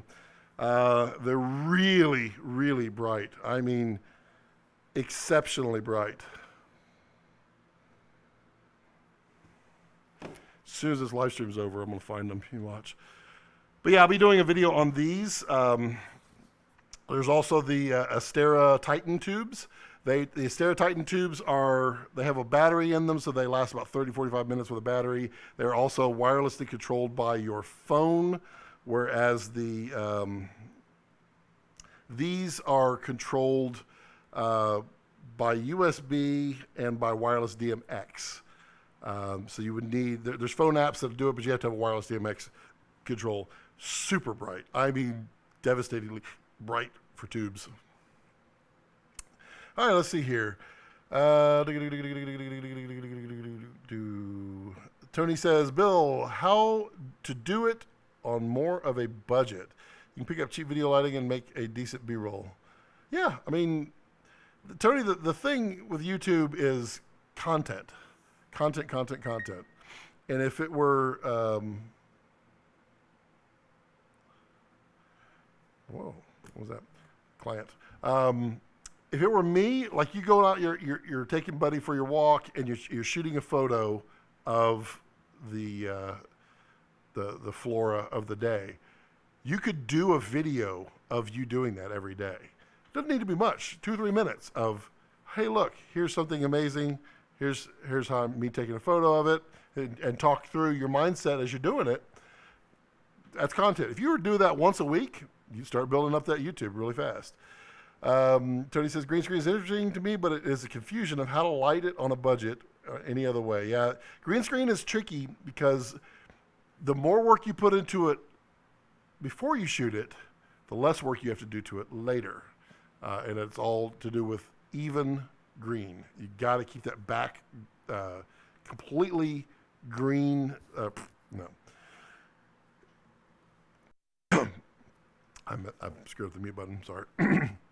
The green has to be lit completely evenly, and you have to have a separation between you and the back. Otherwise, you get green spill, starts to cover your skin with green, and then you won't get a clean key. Tony says, we can watch if the live stream is over when you find them. Let's see. If you have to stack ND filters, do you put the less dense one close to the lens or the other way around? Does it even matter? I have been told it does not matter. However, in my brain, I say it matters in that it should be the denser one first, because you're going to reflect. The denser it is, the more of a mirror it becomes. And so I feel like if it's behind a less dense one, that it would bounce more reflections into, like the sun hits it and bounces back, it's going to bounce more, and you're going to get like more artifacts in your image. But I've been told that it does not matter. I'm going to make a third run at this here in just a minute. I'm just visualizing everywhere. I guarantee you put them on the shelf. It's got to be where they are. Which is a reasonable place for it. What is this?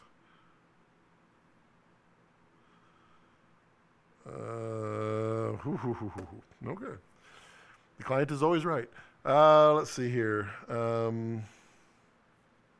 Kevin says, you need to get one of those Bluetooth trackers to put on your DMX. Yeah, you're on the tiles. Exactly. Peter VR. Shane Hurlbut recently did a video on lighting green screen. Takeaway, you need a huge space to avoid light contamination, and Kino flows aren't that great anymore. If you're interested in seeing how it's done in Hollywood, it is true. And he did it with a huge set. I can tell you that's not how I do it here. I can't, let's see. Nope, it's not plugged in. I cannot show you. I mean, I have a giant green screen right over here. And if I were to turn that camera, you'd see it, but then you would see, well, maybe I could just take a picture. I could do that. Ugh. Ugh. Zoom out. Zoom out more. There we go. So, take a photo. Okay, and then we just go to the display the photo here. And we place that right there. We go overhead. And you can't see it. Oh, man, every day. It's always something, isn't it? Nope, not focus. Zoom.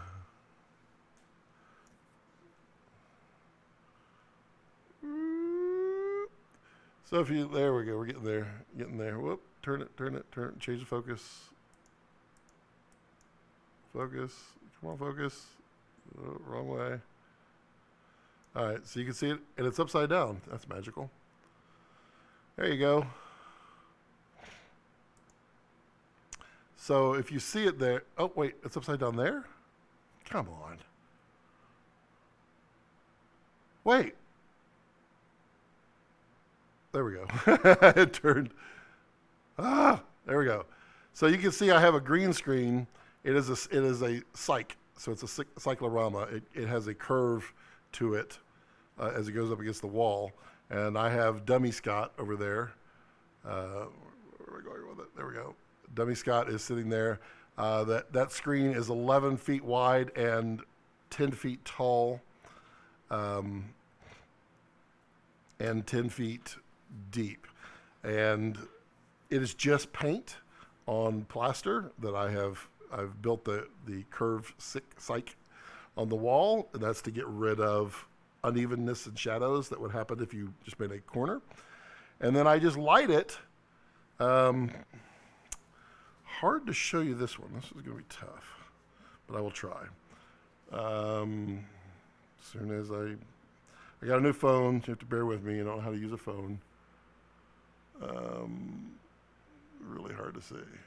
Okay, we'll try that. So I light it with 4 quasars. And, come on, turn sideways. So we can do this again. Overhead. Woo. And so you can see there are 4 quasar tubes. I keep moving it. Stop. There we go. There are 4 quasar tubes. And the way that they're set up is if I'm standing here on the green screen's behind me, the tubes come down at me. So they're at a kind of a diagonal and they come out. So what they're doing is they're lighting to the side of me and to the front, which they are also lighting the green screen the exact same way. By doing that, what it does is if you were to draw a line to any place that the light is focused on the green screen, you'll find that it's not any closer to where the output is. So as it comes outward, the light that it's hitting is still the same distance away, so you don't end up with a hot spot. You have a very even key light. And I will be doing a video on that, how it's done, at a very soon date. But yeah, that all you need to do, if you're doing it with your home, the easiest way to do it, those little clamp lights, which I know were really hard to find there in Australia, but any kind of light that you can get and soften it. Just put it up against like a shower curtain and blast that light through there on both sides and keep them where they're lighting the green screen more than they're lighting you. And then you need a light from behind the green screen popping you in the back, just right here. If you look at, yeah, you can see it on that last interview breakdown I did. I think it's kind of see it there, but you can see a light overhead, and it hits me, and there's one right here too, which you cannot see. But yeah, you can see the light. It's right up here. It is, well, it's on remote control, so you can see. What that does is it puts a separation between me and the background. Same thing needs to happen on a green screen, because if I don't do that separation with a third light from behind, then that green spill is going to happen. This creates a white spill, just kind of a white wrap around you. And then you light yourself. And you light yourself differently than the way you light the green screen. So you try not to let the light for you hit your green screen. And it's the same way if you look at my my interview lighting technique, not the one that I just did with the lights that hang down, but the one I did like 3 months ago, where I was just doing the background. It's the same concept, same lighting. I'm lighting me way up in front, and then I'm also lighting the green screen. And that's, once you get that smooth, even green where you don't see like bright to dark, then it's going to be easy to key, and your software will key it for you. Kevin says, hopefully your dog didn't eat it. No, he does not eat RGB power supplies. He's been very good about that. Let's see. Gerald says, if you have good even lighting on the green screen, are wrinkles still a big deal? Depends on the wrinkle. So where your problem comes in is, and this is literally what even lighting does, is you have your green, and then you have a wrinkle, and your wrinkle comes this way, and then it comes back out. That, when it comes in, it's going to get less light than the front. This down here, where the wrinkle comes out, it might catch more light, and actually you can see it. So as the wrinkle goes in, you can see the bottom of my hand is darker, and now it's lighter, which means that you're going to have uneven lighting, which means the dark part is not going to key well versus the bright part. So the way to do it is to stretch that green screen. So if you're using a fabric, just buy I don't have them. Well, you can buy just like the cheap clamps from spring-loaded clamps from like Harbor Freight or any place like that is inexpensive. Those will work fine, and you can pull and stretch. If you're just doing a portable green screen, there are you can buy them on Amazon now. The background holders for portraits, which is basically 2 stands and a 10-foot bar that all collapses down. You can put your green screen on there, clamp it all the way across, and then on the sides, pull it and wrap it around your stands and clamp it to the sides, and you'll get a pretty even green screen. Also, if you throw it in the dryer for 10 minutes, you'll get all those wrinkles out. Tony says that just isn't a basic setup or a, what I should say is a budget setup. It can be. You could do it with 5 $10 lights. Now, as we talked about, those lights are not $10 in Australia, but there's got to be something that is. 5 lights, 1, 2 for the green screen, 1 to come back against the back of your head, and then 2 for the front of you. That's 5 lights, and you've got a green screen that's done. Now, you're probably not going to be able to, with 5 lights, stand up in the green screen. You're probably going to be like, a mid... Uh-oh. Uh-oh. What just happened? Oh. That's not good. It's coming back. No. No, it froze.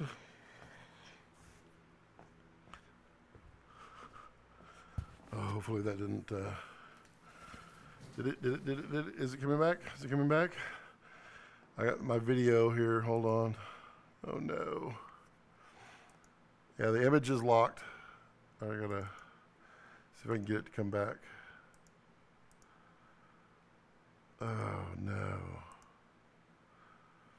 See if I can switch it. Oh, come on, come back. Oh no. I disconnected the cameras accidentally, and I don't know how to get them to come back. This stinks. Oh, that's back. There's one. Let's see if we can get that one back. Oh, hello. So the overhead is not back. Let's see. Huh. So that's back. And that one won't come back. Oh, there we go. Hey. Okay. Whew. All right, hold on. Getting it. Hold on. Switch that one back to this one. There we go. So because I'm making this table, and I'll fix the color in just a second. When I was fixing the table so that I can move it for the 2 different sets, I had to run a USB extension cable. I just kicked it with my foot, and that's why you're seeing such beautiful disconnect there. Let me fix the color here. Turn that.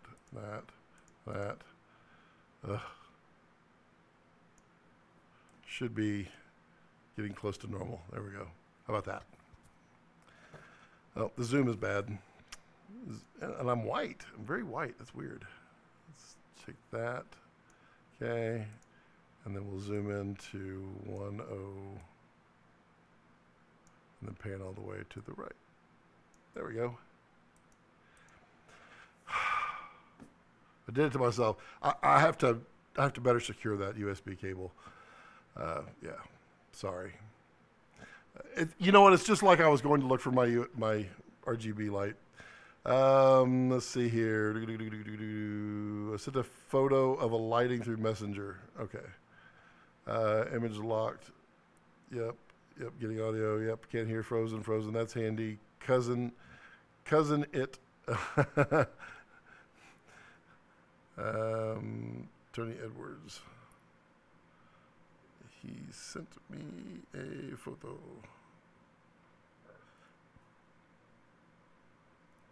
Okay, so that lighting right there, which Tony has, yeah.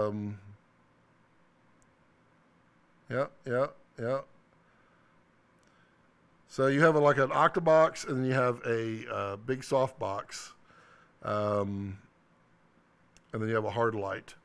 The way I would do that is I would set your octabox where it's somewhat lighting you and the background, and then your other soft light, the background, and then your hard light hitting you from the front. That should give you, with those 3 lights, that should give you the most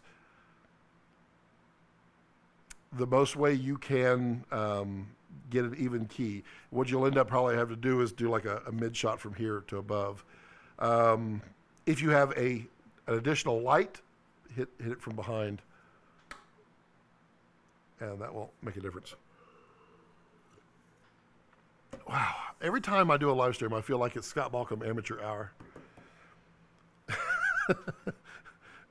Like, I can't find my quasars. I can't find my... I'll just take this camera and just smash it. Oh, it's a squishy toy.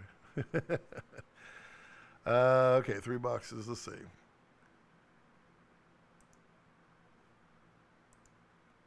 Everything is back, right? Everybody's still there. Everybody's still enjoying the live stream. 3 boxes. Oh, you have 3 soft boxes? Then if you have 3 soft boxes, take 2 very similar soft boxes and throw them behind you, or kind of off to the side where they're hitting the green screen. And then take the bigger one and place it where it just kind of hits you off to the side. And just kind of, that'll give you kind of a little bit of depth. And yeah, that should help get the light. I mean, if you were to light the green screen without you in there, you would take 2 of those soft boxes not too far apart and blast in as far back as you can, but blast into that green so it's nice and soft everywhere. All you need to do is part it so that you can get in and then have the octabox hit you that way. I am so impressed. I couldn't do a millionth of what you just did to get things back. CG says, what if you used green lights on a non-reflective white wall instead of a green screen sheet? So, I mean, there are people that have done that. It does not work as well because you will be reflecting back non-green, even though you're using green. I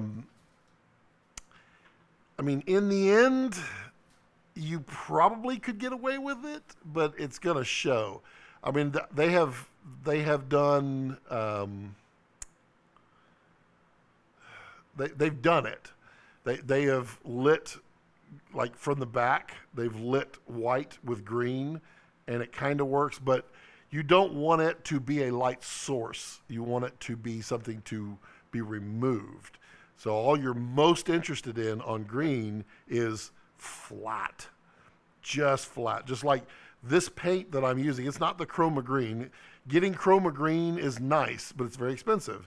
And it's a very good green reflective color, but it's not glossy because you don't want glossy. Glossy would provide a hot spot. It would provide a lot of hot spots the more lights you have. This is a very flat paint right here, and you can get a very good key out of it. Sorry, I'm afraid to move now. If I move, I might find my RGB light things. Yeah, so I mean, the best way to get a green screen is to light a green screen with green lights. If you do that, then you get the best result. Now, there was a really interesting company I saw at NAB. What they have is they have a reflective screen. It looks kind of like a cinema screen, but it's highly reflective. And it goes behind you. It is not, it's just gray. If you go back,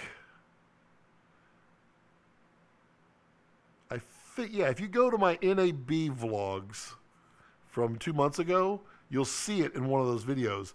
But the way they do it, it's gray and it's highly reflective. They put a ring light. Well, this is going to be my new little sample camera. They put a ring light around the lens. The ring light shines green or blue lights, LED lights, and then you turn it. What happens is it reflects off of, because you're lighting up the background to the camera, only from this source right here, because the lights are this way, does it return the reflection. So if you look off to the side, it's not green, it's gray. If you look directly on the camera, because of the ring light, it reflects green or blue back. So only the background is green or blue. The advantage there is that you can make your point source here. You don't have to light your green screen evenly. This does it specifically based upon you. The problem is you are casting a little bit of green on you or blue, so you would have to take that back out. but yeah, you can do it. Should you do it? Yeah, I don't know. I mean, lighting a green screen, it's frustrating. The first 74 times you do it, it's frustrating because you don't you don't look at it like it's got to be right. You typically do it and you're like, that's good enough. Well, it's actually not. You need it to be as evenly lit as possible. And I played when I did this lighting using those quasars. I mean, I played with the quasars over here, off to the sides, blasting in, blasting from above, blasting from above or below, all over the place to try to find the best way to not get any hot spots on the background. And what I have is I have a it's these edges like right here. Right, I have a little bit of a dark spot on these edges, but all this in the middle is all evenly lit, which is perfectly fine because when you do green screening, you don't just take the whole thing. You garbage mat. And garbage mat is you place a mat just around out of where you'll be or where you're moving your hands. Oh, wow. Just had a power outage too. We're back. That was weird. I wonder if it's about to storm. But you do the garbage mat around you. Oh, that doesn't look right. Something's weird. And that garbage mat is less for it to have to calculate. So, yeah, that's green screening. Who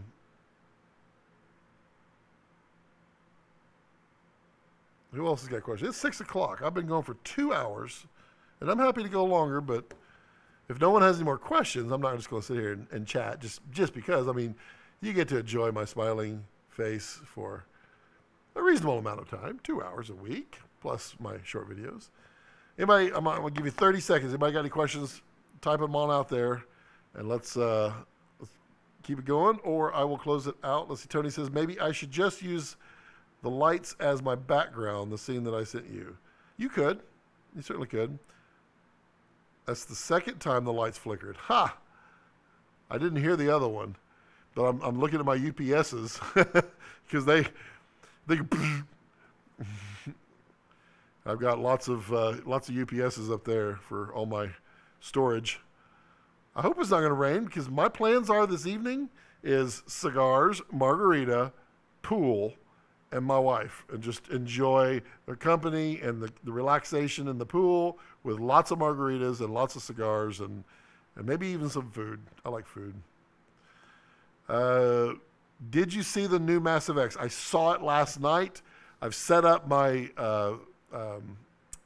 my iMac to download it because I have the Native Instruments Complete Ultimate, which I get Massive X with it. So it's one of those freebie upgrades that come with it. So I'm just waiting for it to download, but I can't download it while I'm just live streaming. Gerald says, I should know better than to ask Scott a budget gear question. Please do. But do you know a good budget cheap variable indie? Yeah, the best one you can get variable. There's an Amazon Basics, and take this with a grain of salt because this is how it is. The cheaper a variable indie is, the more it's going to color your image. The best cheap one I found was at Amazon Basics. I will try to link to it down in the description of this live stream later. But it's like 35 or 40 bucks, but it's going to cast a kind of a brown on your image. Tiffin is one of the better ones, and you're going to spend a little over 100 bucks for it. I mean, you can spend a whole lot more than that, but Tiffin is not going to cast brown. There are some that cast blue, cast green. Not my favorite. So yeah, budget. Peters VR says, have you talked about the Tangerine matte box already? Well, I have not, but I'd be happy to. Which one would you like to talk about? I have 2 Bright Tangerine matte boxes. I did a video on them. Let me just keep on going. Let me grab this other one right over here. Watch me find my quasar lights. That's this guy right here. Where is it? I know they're here. I know they're here. Oh, You watch. You know, it's 6 o'clock. It's 6 o'clock. You know what, CG? Stick with me, buddy. My wife is going to be home in like 20 minutes. When she gets home, I'm going to ask, and she's going to tell me, and then I'll be able to demo those RGB lights for you. All right. Bright Tangerine. Come on out there. Bright Tangerine matte box. This is the Bright Tangerine Misfit Atom. The Misfit Atom is basically, it's a simple matte box that uses clamp-on filters on the front, and it has a rubber box. And it goes on many different ways. You can, on the bottom down here, you can add clamp-on for rails, or you can use these ring mounts. That's the way I like to use it. And what that is I have a threaded on 114 millimeter ring for the front. This goes on the front, and screw it down, boom. It's on there, it's solid. And this is my run and gun, super lightweight, very easy to use matte box. If I am using multiple stages, need more control, I'm using a polarizing filter, a rotary polarizing filter. This right here, this one you can rotate. It's hard to see, but you can rotate that first stage. So for a polarizing filter, this mounts either with rods. I also have a swing away mount, so it will mount on the front and then swing away. Swings away this way, actually. Or you can use the clamp, same clamp mechanism, goes right on the front, and you tighten it up. And this is made out of carbon fiber, and it's built like a tank. It's also expandable. So these trays that are right here, I did not put that on. Let's try that again. This better go on nice and smoothly. There we go. And Tim, if you're watching, I need another tray. I need the third add-on. Just between you and me. So these work. Loosen this. Come on, loosen. And you can pull the tray out, and then the actual ND filter or any kind of filter goes in that, and you slide them in. But you can also stack. So they make these modules, and you can just keep adding them on and on. You got your sun filter, your French flag up here.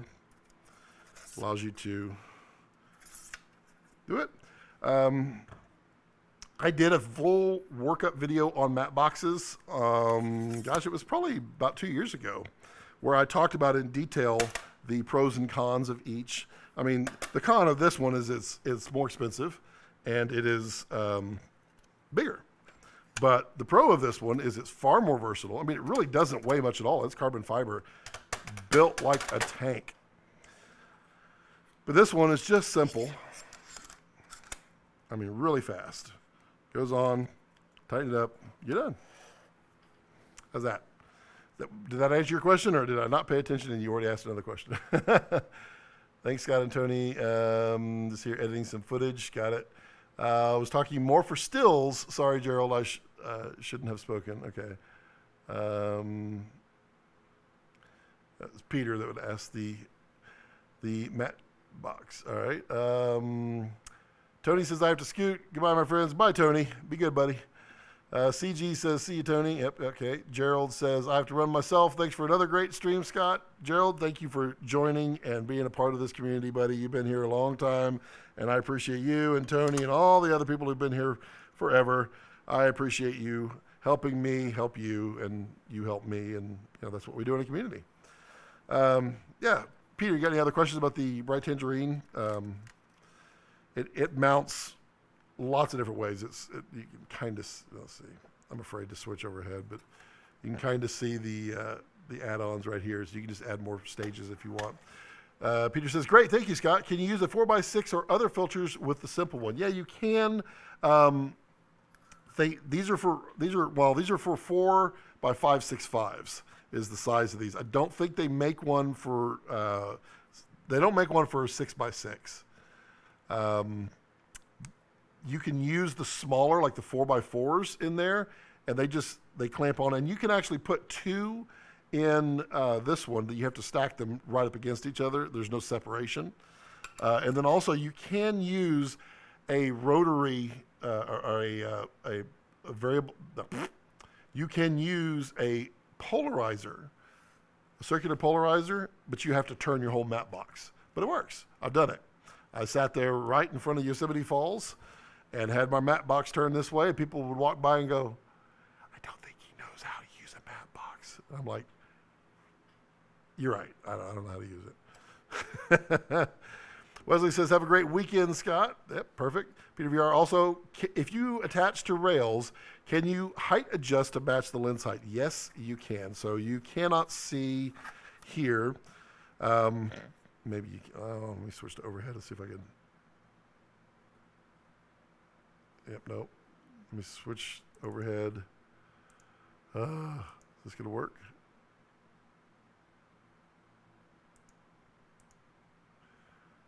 Oh, there we go. Okay. Oh, you can see it now. There we go. Okay. Got it. All right. So if you look here, it's hard to tell, but right here, these are adjustment screws. If I loosen these two, this whole thing can slide up and down. It slides up and down quite a bit. They also have mounts for, this is the 15 millimeter. This is the 15 millimeter lightweight. They also have studio. They have 15 millimeter, they have 19 millimeter studio offset, 19 millimeter regular as well, and they stack onto there. So you get a little bit of adjustment there. I would say that's an adjustment of about 3/4 of an inch up and down. So you get that, and then see if I can find the swing away. I used to use the swing away a lot, and then I started getting really,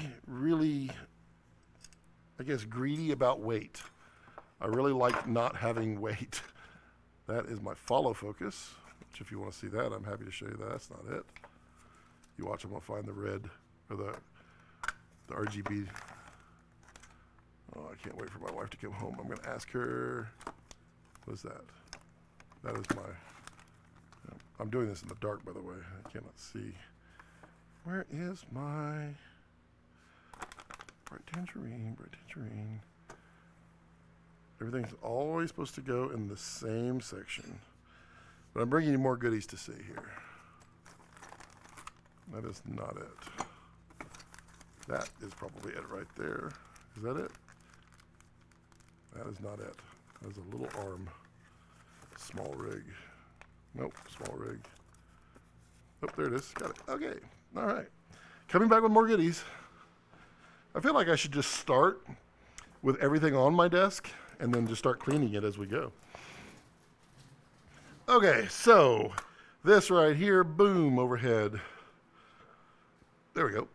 This is the swing away adapter. And this mounts on your rails. Wow, what we got going on with focus here? Let's fix that. Overhead, video, camera control, no autofocus. There we go. All right, so this mounts to the rails, and then this mounts to the side right here. Now, if you look here, this goes on to this little rail right here. Which, let me think here. Okay, loosen that. That goes on. Okay, now you can see, if I put it in the camera, there's a slide right here. So you can go up and down with this. There we go. You can slide up and down. Come on, there we go. Slide up and down. So a lot of variability that way. You lock it off, push the button, and it collapses down. So now it's sitting on your rods. And then sitting on your rods, you push that button right there, and you get a swing away. If I'm not holding onto it, you get the swing away, push the button, and closes back. And this is the Viv, which I really, really love the Viv. Do not in any way take away that because I'm putting this on here most of the time, I don't like this one. No, this is my favorite matte box by far. But when I'm running and gunning, I'm usually in this really compact and and small. Let's see here. What did people say? Peter Ellsbury, Rails, Kevin Kelly. 4.565s are ridiculously expensive. Yes, they are, but they're also they're twice as thick. So a typical cinema filter is 4 millimeters thick, whereas a photography filter is 2 millimeters thick. What does that give you? Well, it gives you a little bit more stability. You get it's going to be more durable. Oddly enough, it's glass, but it's still going to be more durable. And they're also big. And if you've ever seen the way they make filters, it is not easy. It's hard to get coatings on the glass, and you have to do it by plasma, gases, and different elements. It's wild. Kevin says 15 millimeter lightweight rail centers should be 85 millimeters below lens center. Yep, and they're not. So, I mean, they should be. However, if you've ever seen, everybody's got their version of a lightweight rail mount. This one is a Kessler quick stand. I have the wooden camera one. Soon I'll have the bright tangerine to play with. When you put their little adapter on there, magically, it's not. It is offset, and that's why we have adjustments. Sadly, but it's true. That's why we have them. Let's see here. Peter VR are decent. 77 millimeter field are pretty expensive too, but the advantage of the matte box is you can use one filter with any lens. That is true. Thank you, Scott, says Peter. You're welcome. I also have the bright tangerine. This is the revolver atom. This is the follow focus that it it still does. It makes me giggle playing with it.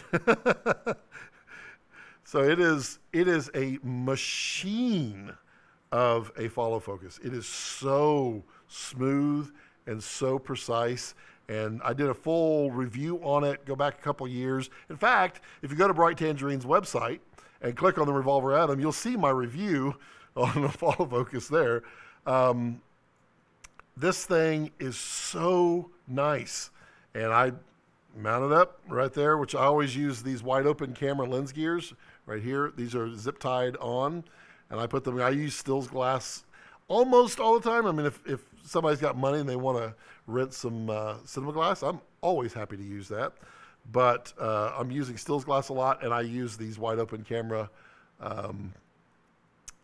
zip tied lens gears. And these things are champs.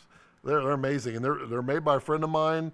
I don't make a dime from that, but he does, and I'm happy that he does, because he really did make a really good lens gear, and they don't stretch over time. You put them on, you get them tight, they're fine. A lot of those slip-ons, they get loose after a while, so you can't win sometimes. Yeah, okay. So hopefully I answered, Peter, your question. Also, I still have not done this, and I'm super, super, super guilty, but I owe a review on this little guy right here, which is their Morrissey. This is their lens support system, and I use this all the freaking time because I don't want to have a lot of weight hanging off of my lens on my red, or my lens mount on my red. So I use this thing like crazy, and it is super cool because it's fast and adjustable. I will be doing a review on it, and I need to add it to my list, but it just goes in, and you just tighten her up, and you're done. The cool thing about it is there's an airy rosette on the side, so you can actually mount it to your rails, support your lens, hold a rosette on the side, give yourself a third connection point. You've got your follow focus here, so you're holding and supporting and rolling follow focus. It's quite the lovely attachment, and there will be a review coming on that. I owe it to them because that's great. Alex says, what do you think of Samyang Rokinon DS sitting lenses? So my honest answer is I do not like them. That being said, just because I don't like them does not mean that you're not allowed to like them. Doesn't mean that I'm right. It doesn't mean that I'm wrong. It doesn't mean that they don't do everything that you need them to do. What I don't like about them is they're not very sharp. There's a couple of lenses that are sharp, but they're sharp in the middle, like f5.6, f8. But when you get them down lower, they're not sharp at all. Sorry, Tommy. Can't talk to you, buddy. Really? Cannot talk to you. Tommy, get on the live stream. Come on. Here, I'll just text him. I'm live streaming. Nope, can't do it. Still streaming the dream. So I am not a fan of Rokinons at all. They have a green cast to them. They are not very sharp. Just not a fan. My honest opinion is save money and buy the Sigmas. If you're going to buy stills glass and you're looking for not a Canon or anything like that, buy the Sigmas. And if you need full frame, then you got to buy the more expensive. But like the 18 to 35 Sigma zoom, I use this on my Red all the time.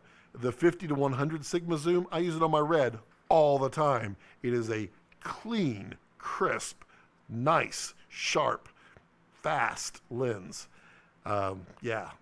Also, if you are looking for more cinema glass, I would highly consider you look at the Takinas. Takina actually has some non-full frames that are coming out that are pretty impressive and nice. They have a 50 to 135 now that is pretty compact for a cinema glass. It's really affordable and Takina good. And you know I like me some Takinas. So, Alex, I hope that answered your Rokinon Samyang. To me, the easiest way to answer that for people is if you go out and look at what's for sale in any kind of lenses for sale on any kind of Facebook forum or anything, you're going to find the Rokinons are for sale a lot. And they're cheap. And they're not selling. And the reason they're not selling and they're all for sale is because people realize that they're not that great. But they serve a purpose. So, gotcha. Kevin Kelly says Takina. Yep, Takina is awesome. The Takina ATX lenses, which are their Super 35, that's the set that I'm looking towards. I'm trying to talk them into making a Vista 1 version of it. Not having much luck right now, but we'll see. Also, the Vista 1s, if you really like glass, the Vista 1s are truly freaking impressive. If you want to look at the Vista 1 review or shoot that we did in Vegas, which has my wonderful ugly mug on the Vegas Strip doing smiley faces for the camera, you look at that video. Those Vista 1s are sharp. Also, there may be other videos coming out very soon. CG says, I use the 18 to 35 most of the time as well for music videos and youth videos. I use the 24 to 105 for movies. Yep. The 18 to 35 is a solid lens. The 24 to 105, are you talking about the Sigma or are you talking about the Canon? I'm not a huge fan of that, those lenses. I can't say anything more. It's my least favorite. This is the Canon 24 to 70 on here. It is my least favorite lens. It's boring to me. It has no character. It doesn't excel at anything. It's good. It's just meh. Rokinon won't repair them either. Yeah, I mean, I have attempted to talk many friends out of Rokinons, with some success and not success. I feel like eventually there's great success on that. As you tend to grow with filmmaking, and you start to realize things aren't the same that they were, and then you start to see those things, and that's when you see them for sale. I don't mean that meanly in any way. If anybody out there is a Rokinon user and they love the Rokinon, I am not. I'm only giving you my opinion. My opinion is worth exactly as much as you paid for it, which was zero. So don't shoot what you love. Shoot the right tool for the right job. We can always be friends. I will not hesitate to give my opinion, but doesn't mean I'm right. Doesn't mean I'm wrong. Doesn't mean I'm right. Doesn't mean I'm wrong. So there's my rundown on my Bright Tangerine. Can you tell I like Bright Tangerine? They really are such a great, and they're so lightweight, and they're so engineered. Oh, every time I pick these things up, you're like, whoa. Oh, also the other thing you can do, Peter, is you loosen this, you can extend sideways as well, so you can line them up horizontally. If somehow you've got some kind of funky thing going on, you can do that. You got the options with that. CG says, I want some Sigma Cineprimes now. CG, you want Takina Vista Primes. You do. You do. If you go back and look at... I did a review on the Takina Vista Primes on the YouTubes. I did a full review on them, and I took them on my trip to Canada and all those other places. And I mean, there's a lot of footage out there you can kind of see of the Vista Primes. And I am not paid by Takina, and it's just a friend of mine, and I know him, and I know he makes brilliant stuff when he puts his pen to paper. He makes brilliant stuff, and so I'm happy to use his products. And I tell him if it suck. There's no filter on me, but the Takinas are really good, so you want those. Kevin says, waiting for a winning lottery ticket. Oh, no, I didn't unplug it. Whew, I just hit that cable again. We're going to lottery ticket to Airy Master Primes. You don't want the Airy Master Primes. Those are, they're great. Don't get me wrong. But there's actually a lot of good lenses out there that are really comparable. I'm not going to say the Takina Vista ones are Master Prime, but I'm saying I might own a set of Vista ones before I own the Master Primes. Just kind of, the Master Primes are faster too. They're really badass, actually. But Master Primes are not full frame either. So there you go. CG says, hey, Kerwin, how's Texas? You enjoying the hot? Hey, what happened, dude? You come to Texas and all of a sudden Whataburger sells to Chicago? I don't know, man. Ugh, Kerwin, you ruined everything. You ruined it all. Now we have to have Chicago burgers. How's Texas treating you there, Kerwin? CG says, I'll check them out. Kevin says that was a joke. It's not a joke, Kevin. I would own a set, but I would probably own a set, shoot on them a couple times, and then sell them, and then buy the Takinas. Oh man, where's my wife? See, I'm no longer on. I'm no longer on Apple. I'm completely Apple free with that one iMac. Which as soon as I switch, I'm done off that. So I don't have the friend finder anymore, so I can't check off where my wife. Oh wait, who's that? Nope, can't see where my wife is. She doesn't have a Google account that she's sharing with me. Man, I was going to get those cables for you, CG. I was going to do... it's so irritating. I know they're here. Let's see. Who else got questions, comments, all kinds of good stuff? I'm going to put this stuff back on the shelf before I knock it off the wall here. I'll just continue to talk as I go. Every time I do this, I'm secretly looking to see if I can find those cables. Of course, if anybody knows me for any length of time, they know that they already knew that was true. Where are they? Got to be over here. Those are not them. Those are not them. I just cannot believe that there's some free sunglasses. Yeah, worth the price that I paid for them, too. Yeah, nope, don't see them there. Wow. I tried.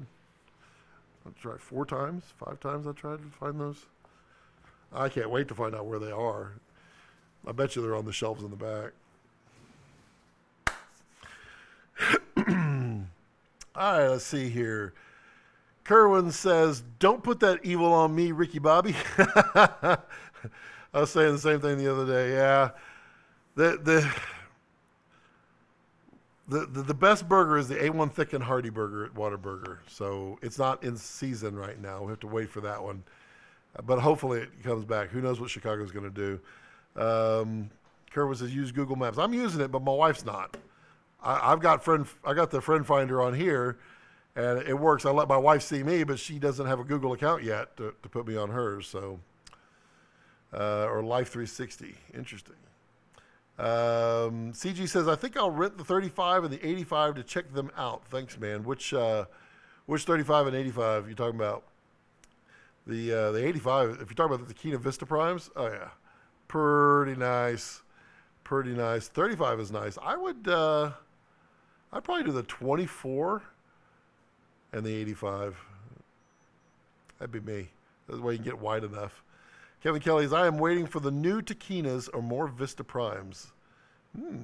Yes. There are more. There are more coming. I just know those RGB plugs are around here somewhere. There are more coming.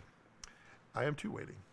Kerwin, I had a chair like that I got from Amazon. You know about this chair? This is actually a really good chair. I'm a big boy, so my other chair.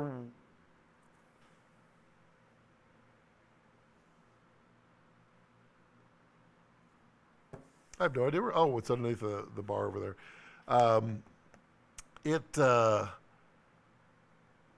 I wore out the padding on it, so I had put new padding on it, and we stapled it all on there. And then it just kind of slowly sinks. So I had to fix that. And then the bar for my feet. If you go back to some of my old live streams, they're kind of hilarious. The bar broke under it.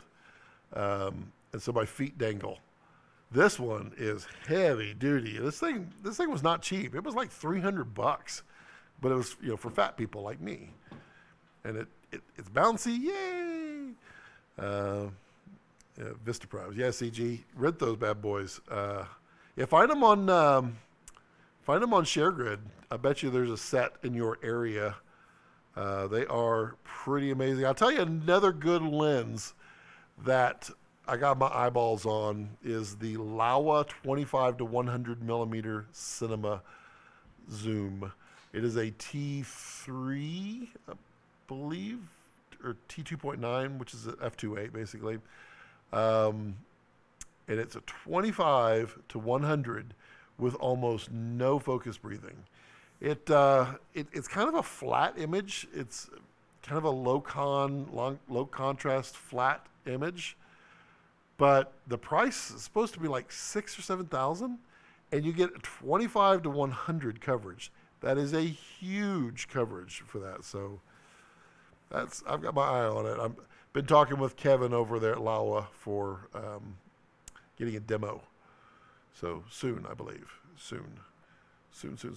I know those RGBs are around here. I just know it. I'm so unhappy that my wife is not home yet. $634. I know she had to go. It sounds expensive. It's not expensive. $6,000 for a cinema zoom? That is pretty cheap. Pretty cheap. Although, like the Taquina 50 to 135 is like $3,700, so that's pretty cheap. But I think that Laowa is full frame. Let's see here. Well, CG, she's not coming. I don't see them anywhere, and it's depressing. I don't want to keep everybody waiting. I'm still looking, though. I am still looking. But yeah, if anybody has any more questions, throw them in the chat down there. Otherwise, I'm gonna close it out here in about 3 minutes. Let's get them in quick. Get them in quick. It's kind of winding down now. We've gone from 16 people down to 6. You're 6 wonderful people that I definitely appreciate. Don't get me wrong. Waiting for some comments. Waiting for comments. No questions. No comments. It's like okay. Well then, I'm gonna have to close it out. So as always, if you have any questions or comments, wait, Peter got one. Been lusting after the Fujinon MK lenses myself, though no coverage larger than 7.5, I believe, and reasonably bright. Yeah, and the Fujinon MKs you can't adapt to EF, right? They are only for E mount, I think. Is that right? I remember that. I remember them. I thought they were E mount. Maybe they're not. Yeah, they're definitely on the Super 35. They are pretty reasonably priced for a Fuji, for sure. All right, as always, if you have any questions or comments, do feel free to put those in the comment section down below. I do try to read and respond to each and every one, even if it's just to say thank you. I do have a Patreon if you wish to support me that way. Seriously, if you guys just like have a couple dollars and you want to help your boy out, just throw them at Patreon because Scotty needs it. Yeah, also remember to subscribe and click the alert bell so you'll know every time I'm doing a live stream. And if you want to purchase anything on Amazon, use those affiliate links down below because I appreciate that. Every couple of cents that I get. Micro Four Thirds, that's what, yeah. And then originally came out for email, got it. And then, yeah, as I always like to leave it, don't let your passions center around your life. Let your life center around your passions. Bye, Kevin. Bye, Peter. Bye, CG. Bye, Kerwin. Who else is left? I have to wait 20 seconds so I can put the end bumpers on. Bye, Alex. The 20 full seconds at the end. Man, I can't believe all the things that I damaged today. Unplug my cameras live. All right, y'all be good.